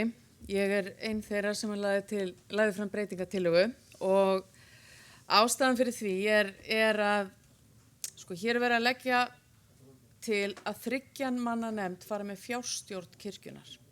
Fjárstjórn kirkjunnar.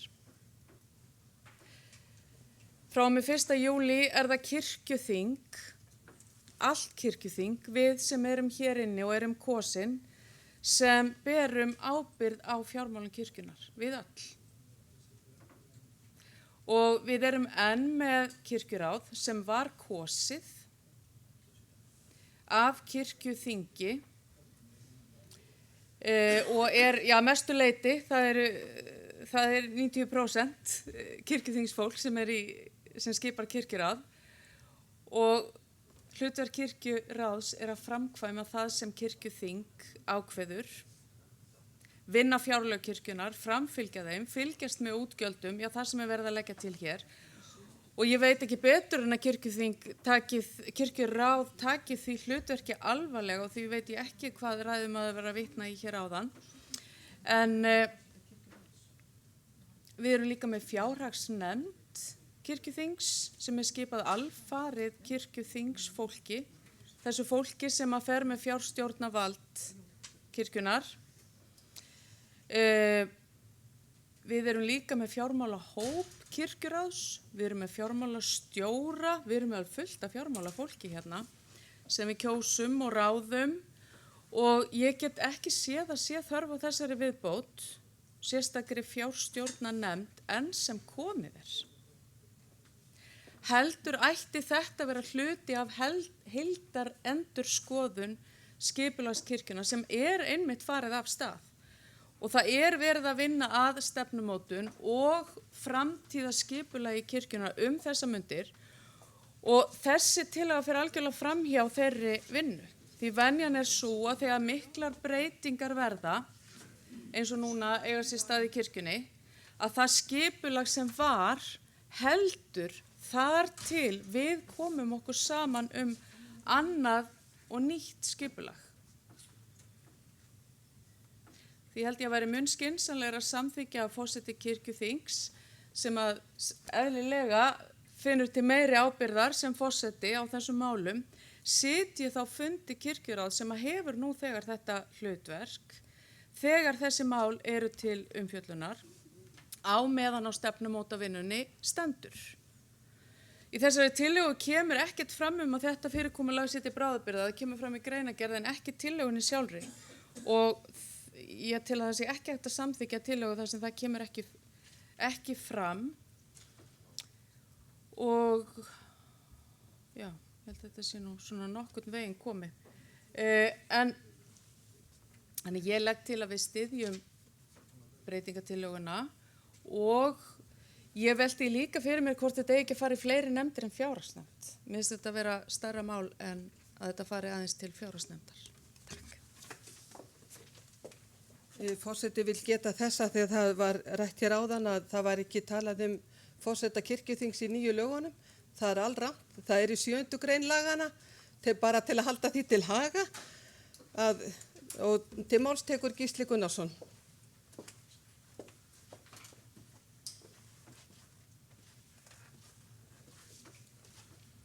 Forseti,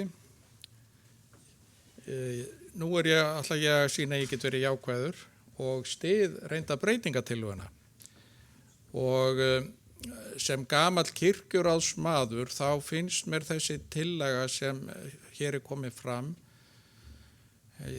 dálítið á skjön við stjórnkerfi sem við erum og stjórnsýsluna sem við erum að vinna eftir þó að við séum á tímamótum. Við kusum kirkjuráðið.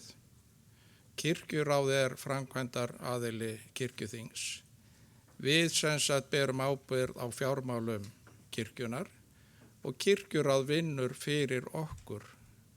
Þannig að í sjálfu sér þá þætti mér mjög óeðlilegt að fjármálin væru svona sett til hliðar frá kirkjuráði og 3 manna nefnd myndi fara að vinna þau. Það er einhvern veginn sé geta ganga upp. Þannig er það alltaf einhverju svona áreistarar, það myndi vera svona vanta upplýsingur og annað slíkt.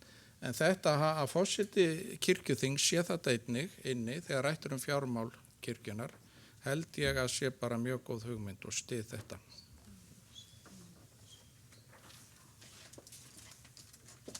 Til máls tekur Svanna Helen Björnsdóttir.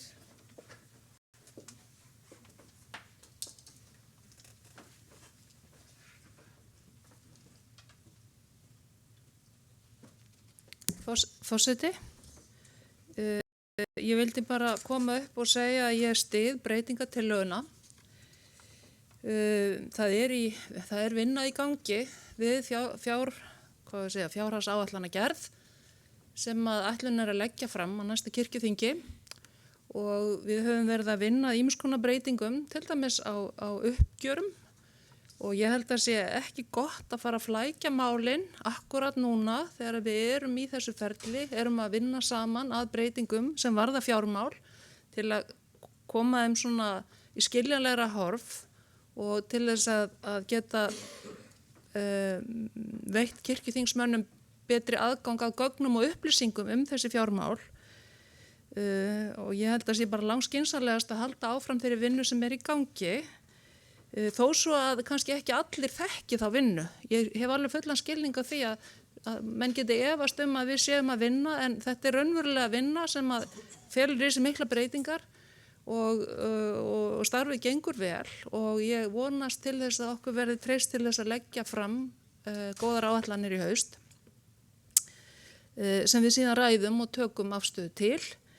Ég vildi bara líka nota tækifæri að leiðrétta misskilning sem að ég held að hafi komið fram hjá Gunnlaugi að kirkjuráð hafi á einhvern hátt verið að bregðast trausti eða ekki staðið undir ábyrgð í einhverjum ákvörðunum.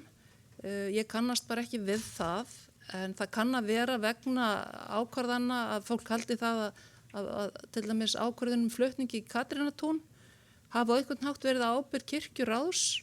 Ég vil bara upplýsa það hér og nú, það var ekki þannig að við vissum í raun og veru ekki á þessari ákvörðun fyrir hún hafi verið tekin og bindandi samningur gerður, bara svo að það sé alveg skýrt, bara til að útrýma þeim misskilningi.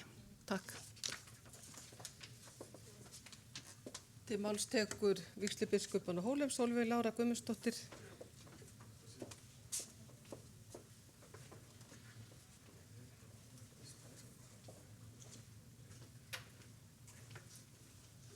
Forseti, svo lengi sem ég man aftur þá er verið að tala of flókna stjórnsýslu þjóðkirkjunar og svona skipulag og stjórnunarapparat, þannig að allt sem er til einföldunar finnst mér vera jákvætt og allt sem eykur flækjustíg finnst mér vera frekar til bölvunar. Nú, varðandi það sem Steindór sagði áðan í sambandi við það að man ekki hvernig hann orðaði það, en eftir 1. júlí ber allt kirkjuþing náttúrulega ábyrgð á fjármálum. Það er bara morgunljóst í hugum held ég okkar allra. Þannig að nú stöndum við frammi fyrir þeim valkosti að gefa 3 manna nefnd umboð eða kirkjuráði með forseta kirkjuþings. Það er bara valið sem við stöndum frammi fyrir. Og mér finnst persónulega það að vera að búa til nýja nefnd við hliðin á kirkjuráði, auka flækjustigið og vandræðin alveg ótrúlega mikil. Þess vegna finnst mér þetta algjörlega brilljant breytingatillaga að koma með þetta, þangað til að við erum búin að hugsa málum betur, að bara hafa þetta, og ég hef setið þó nokkuð marga kirkjuráðsfundi þar sem einmitt forseti kirkjuþings hefur setið, sem ég finnst afskaplega gagnlegt í mjög mörgum tilfellum, og þakka bara henni fyrir það, hvað er mikilvægt að hafa forseta kirkjuþings inn á kirkjuráðsfundum. Þannig ég styð þessa breytingatillögu heilshugar. Takk. Þó ég hafi náttúrulega ekki atkvæði. Til máls tekur Stefán Magnússon og eftir honum Axel Árnason Njarðvík.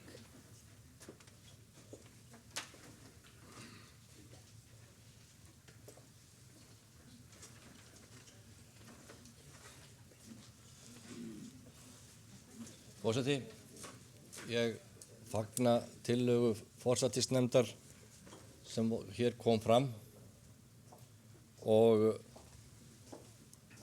opna þar með umræðu málið sem óhjákvæmilegt. Það sýnir mér að forsætisnefnd ber mikla ábyrgðartilfinningu í þessu. Síðan ef við förum að ræða útfærslun á þessu, þá held ég að í ljósi þess hver stuttur tími til haustsins að það gæti verið skynsamlegt að gera þá tillögu að forseti kirkjuþings sitji áfram kirkjuráðsfundi þegar fjárhagsleg málefni eru uppi ásamt formanni fjárhagsnefndar kirkjuþings, bæta honum við. Ég get alveg gert formlega breytingatillögu þetta ef út í það farið, en svona til málamiðlunar þá vildi ég gjarnan að formaður fjárhagsnefndar sitji í kirkjuráðsfundi þegar þessi málefni eru til umræðu. Auðvitað hefur hann sem slíkur formaður fjárhagsnefndar mikla aðkomu að þessum málum, en ég tel rétt að aðkoma hans sé líka í kirkjuráðið þar sem eru þá einhverju samhengi teknar ákvarðanir sem ekki eru þá teknar dagsdaglega hjá fjárhagsnefnd kirkjuþings. Til máls tekur Axel Árnason Njarðvík.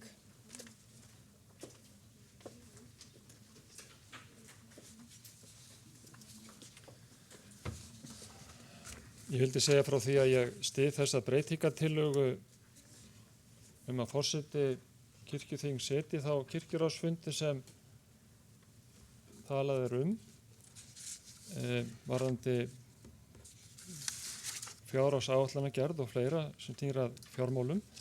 En mér langar að segja það kannski enn frekar að það er oft þannig að byltingin étur börnin sín og mér fannst þetta að vera svolítið eins og hallarbylting að búa til 3 manna ráð sem á að fara með þetta sama og kirkjuráð að fara með.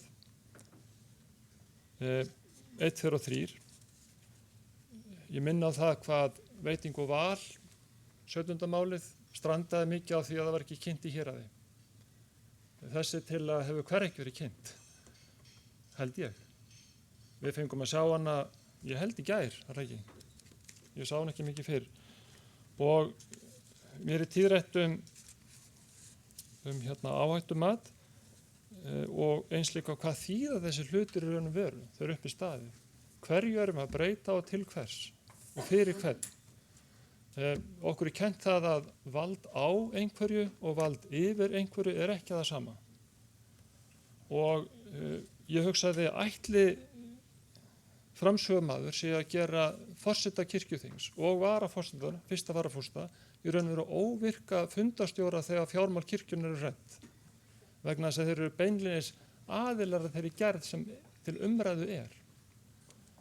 Ég held að sé aldrei gott í raun og veru að þurfa að stjórna þeim fundi sem að leggur málinn sjálfur fram á. Það gerir mann óvirkan stjórnanda og í raun og veru óvirkan hlustanda líka. Maður hlustar ekki með sama hætti á málefni sem maður er sjálfur að bera fram eða stýra fundi mál. Það stendur hérna í starfsreglum að til þess að mál fá að fara fyrir kirkjuþing þarf það að uppfylla ákveðin skilyrði. Þetta held ég var 34. mál eitthvað svoleiðis sem við afgreiddum. Hefur þetta mál fylgt því? Ég held ekki. Það er þessum kynning og fleira þeim dúr. Hvað segir fólkið út í sóknunum sem okkur er tíðrætt þessa breytingu? Og hvað þýðir þetta í stefnumótuna vinnunum sem verður að vinna? Er hún all fyrir bí þá?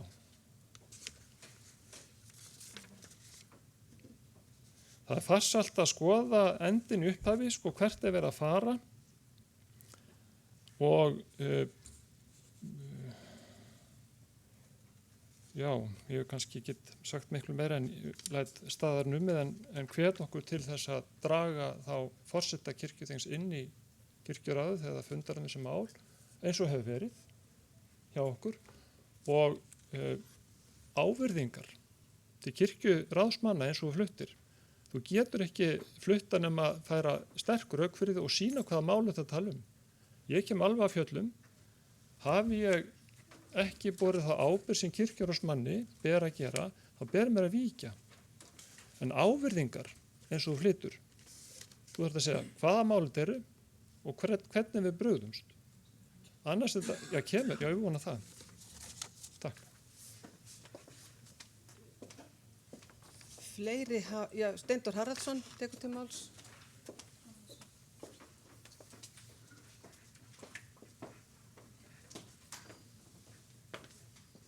Forseti, ég tek nú ekki undir það sem Axel var að tala um hérna áðan að forseti þingsins verði vanhæfur. Er þá forseti kirkjuráðs vanhæfur í umræðum fjármál? Eða óvirkur, sko. Þetta er ekki svona. En sko það sem að ég ætla aðeins að segja, ef að fólk ætlar að samþykkja þessa breytingatillögu, þá verður það breytinni. Vegna þess að kirkjuþingið verður að framselja eða koma fyrir fjárstjórninni eins og hún verður 1. júlí. Það er alveg ljóst. Við höfum ekkert annað. Við verðum að gera það. Og mér fannst þessi ábending hjá Stefáni að formaður fjárhagsnefndar væri þá í kirkjuráðinu líka. Mér er alveg sama. Ég hef ekkert út á þetta kirkjuráð að sitja þannig. Það er ábyggilega rök fyrir því að það sé ekki gott að höggva á vinnu sem er verið að vinna. Ég tek alveg undir það. Og byrja alveg upp á nýtt. Það er kannski, þegar maður hugsaður þetta mál, þá er kannski tillagan ekki svo vitlaus nema það þarf auðvitað lagana og hún fer væntanlega til nefndar og það væri nú alveg nóg um fer í fjárhagsnefnd og allsherjarnefnd, það væri alveg nóg. En við höfum sjálft nóg með okkur. Ég segi þetta nú svona, að því er ekki beinu streymi. En hvað þá held ég að fólk þurfa að hugsa. Ég veit það. Þá bara held ég að við erum að bara reyna að hugsa máli jákvætt og reyna að taka eins skynsamlega ákvörðun þess að mögulegt er. Og ég er að hallast á það að það sé kannski ekki það besta sem við gerum að skipa nýja nefnd. Ég er að hallast á það. Fleiri hafa ekki hvatt sér hljóðs og leggur nú forseti til að breytingatillagan og tillagan fari báðar í nefndina og tekið verið tillit til þegar orða Stefáns Magnússonar hér áðan viðbót við hana og eru einhverjir sem að hreyfa mótmælum við þessari málsmeðferð.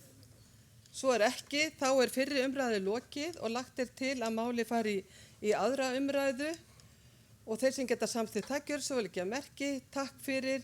Máli fari til fjárhagsnefndar, þeir sem geta gefið merki.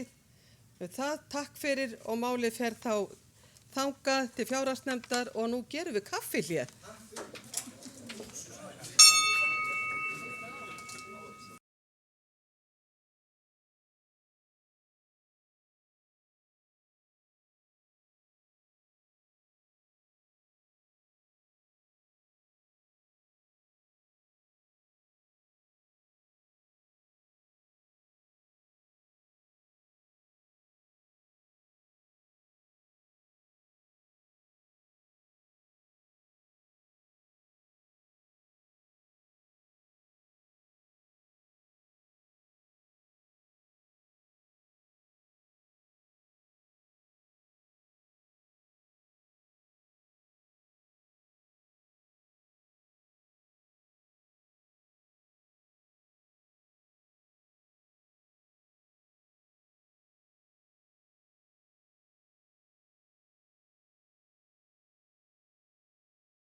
Fundi er framhaldið og fyrir tekið til síðari umræðu.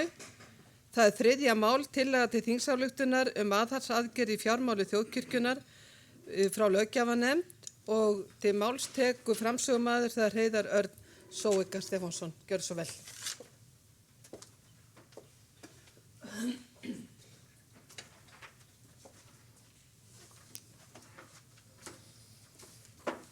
Forseti, hér kemur nefndarálit og breytingartillaga við tillögu til þingsályktunar aðhaldsaðgerð í fjármálum þjóðkirkjunnar frá löggjafarnefnd. Löggjafarnefnd hefur fjallað málið. Nefndin kveður til þess að héraðsprestar verði nýttir til afleysinga. Nefndin leggur til að tillagan verði samþykkt með eftirfarandi breytingartillögu. Auka kirkjuþing 2021 samþykir að nýráðningar til starfa hjá þjóðkirkjunni biskupsstofu skuli að svo stöddu stöðvaðar.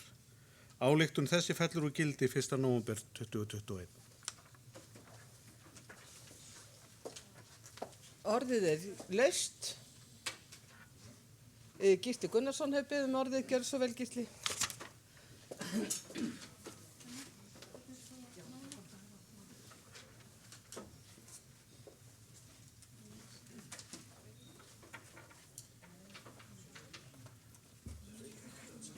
Forseti,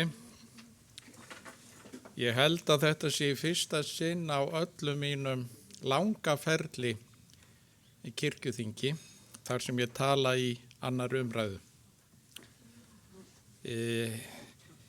Þessi tillaga er ekki að fjalla sparnað í þjóðkirkjunni. Þessi tillaga fjallar vinnubrögð og trúverðuleika.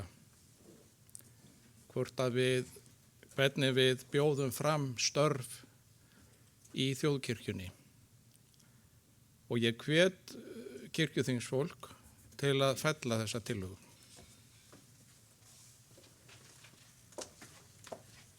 Orðið er laust.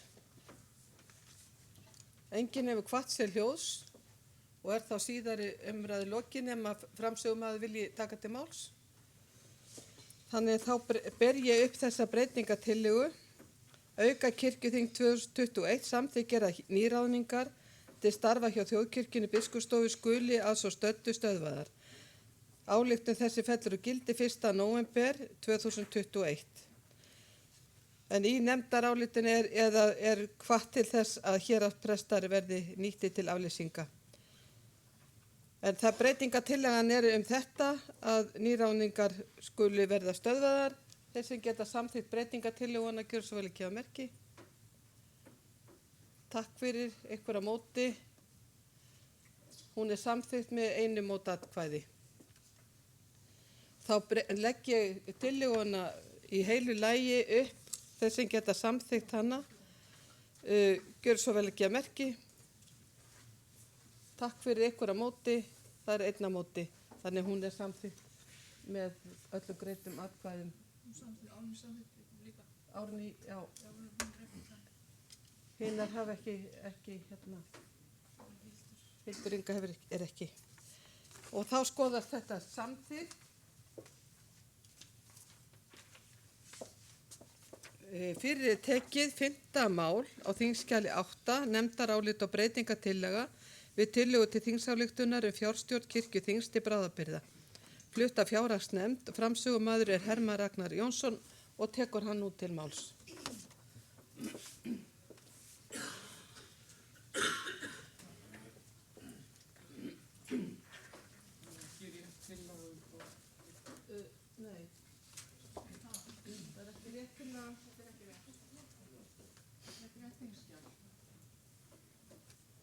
Þingskjal 8.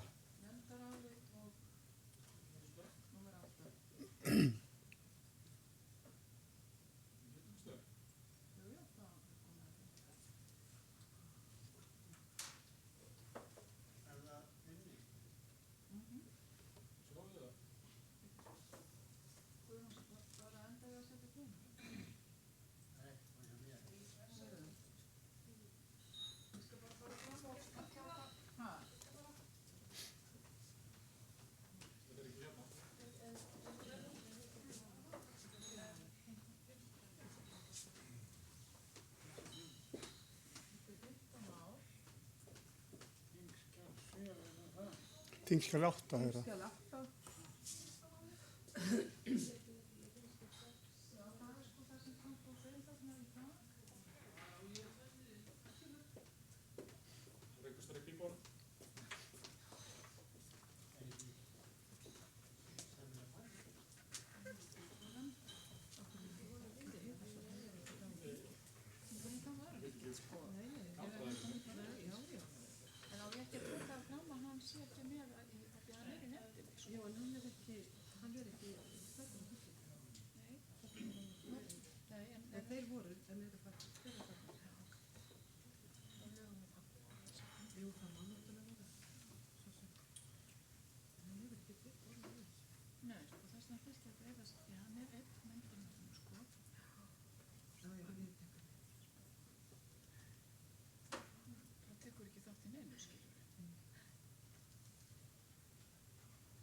Gjörðu svo vel, Hermann. Takk fyrir það. Forseti og þingheimur, ég les hér nefndarálit og breytingatillögu við tillögu við þingsályktunar fjárstjórn kirkjuþings til bráðabirgða. Fjárhagsnefnd hefur fjallað málið og leggur til að það verði samþykkt með eftirfarandi breytingar tillögu. Auka kirkjuþing árið 2021 samþykkir að forseti kirkjuþings og formaður fjárhagsnefndar sitji mánaðarlega fundi kirkjuráðs þegar fjármál kirkjunar eru rædd. Þetta fyrirkomulag gildir til 1. nóvember eða þar til framtíðað skipan mála verði ákveðin. Einar Már Sigurðarsson, Hreinn Hákonarson og Þorkell Heiðarsson voru fjarverandi við afgreiðslu málsins og dagsetning 21. júní 2021 og aðrir nefndarmenn 5 eru samþykkir. Þegar við tókum hlið núna áðan og fórum inn í fundarherbyggi, þá fengum við þeir boða að þetta veri niðurstaða sem að allir væri sáttir við og báðar fylkingar vildu að þetta er niðurstaðan. Og við fórum yfir málinn í fjárhagsnefndinni þeir sem voru þarna viðstaddir og vorum allir samþykkið því að þetta færi svona. Takk fyrir.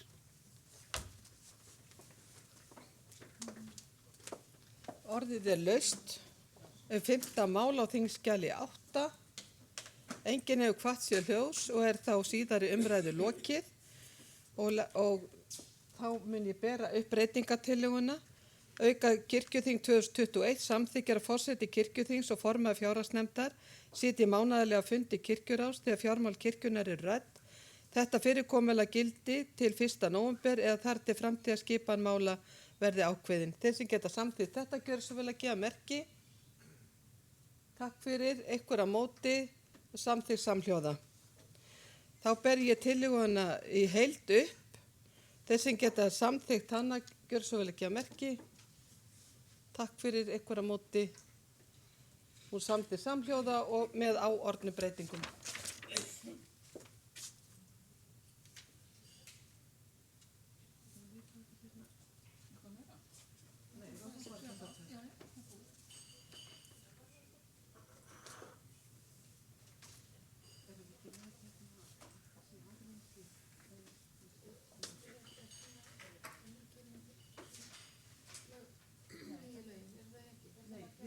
Ég ætla bara að segja ykkur frá því að það er orðið svo langt liðið á dag eða komið kvöld að við munum ekki vera með kynninguna á lögunum, heldur verða þau kynningin og glærurnar send til ykkar og þið bara lesið það vel yfir og það er þá hægt að taka umræðum það í haust.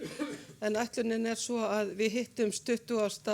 og 7. ágúst og höldum þá áfram þessari vinnu, skipulagsvinnu sem að við erum erum að vinna að og ég hvet ykkur til þess ef þið eru með tillögur að senda það til hans Dr. Bjarna Snæbjörns Jónssonar til þess að sé hægt að vinna úr þeim því að það verður að vinna eitthvað á milli þessara funda og til þess að við gætum þá sendt eitthvað út í héraðsnefndana svo að þeir geti þá og prófastarnir senda á sóknarnefndirnar og fá þá tilbaka eitthvað.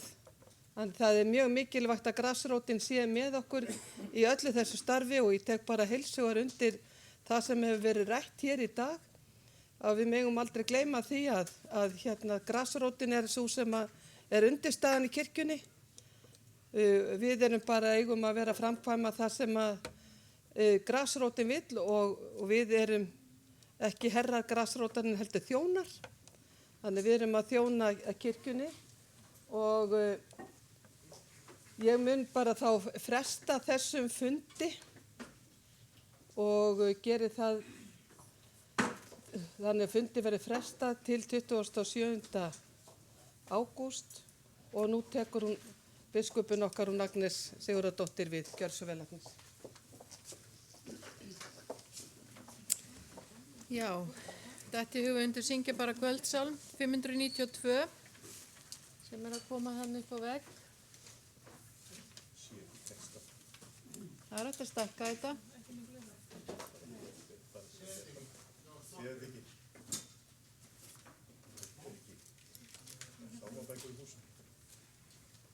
Jú, það er nóg að þeim. Nóg að þeim. Hermann hans sér þetta. Sjáu þið þetta? Nei, ekki Gunnlaugur.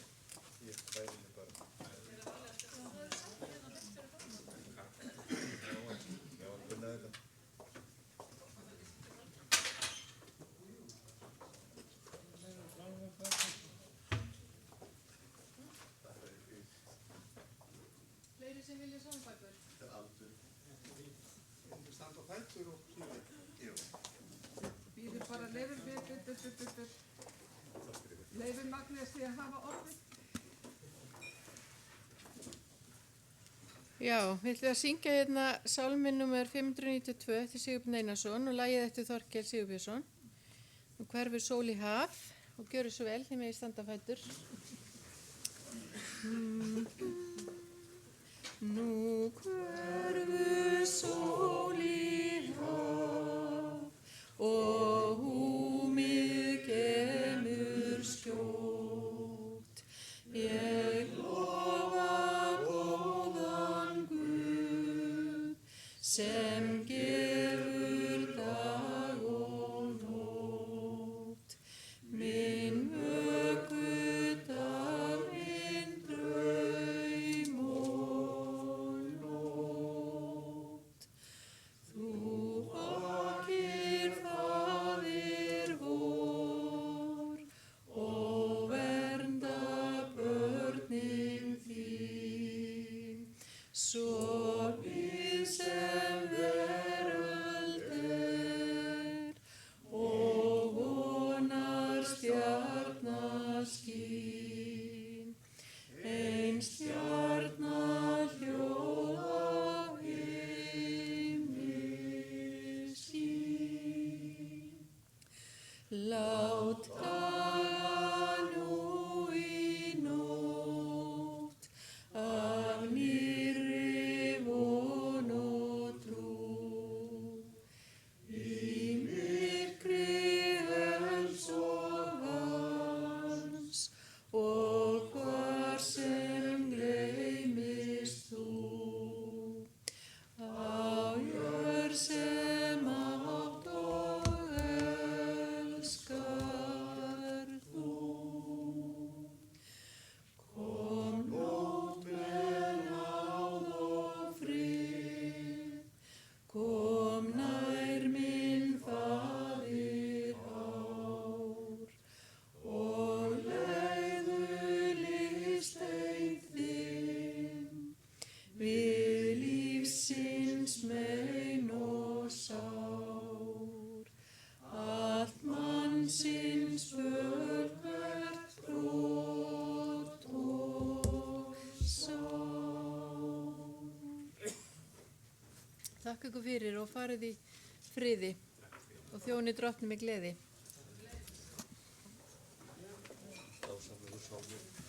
Ég ætla bara að lokum að þakka ykkur fyrir góðan fund. Þakka öllum starfsmönnum sem hafa komið að þessum fundi og gert hann gert okkur hann auðveldan með sínu störfum og ég þakka fyrir þann góða mat sem við höfum fengið hér í dag og megið þið eiga góða heimferð. Hlakka til að hitta ykkur 27. ágúst. Þessi fundi er frestað.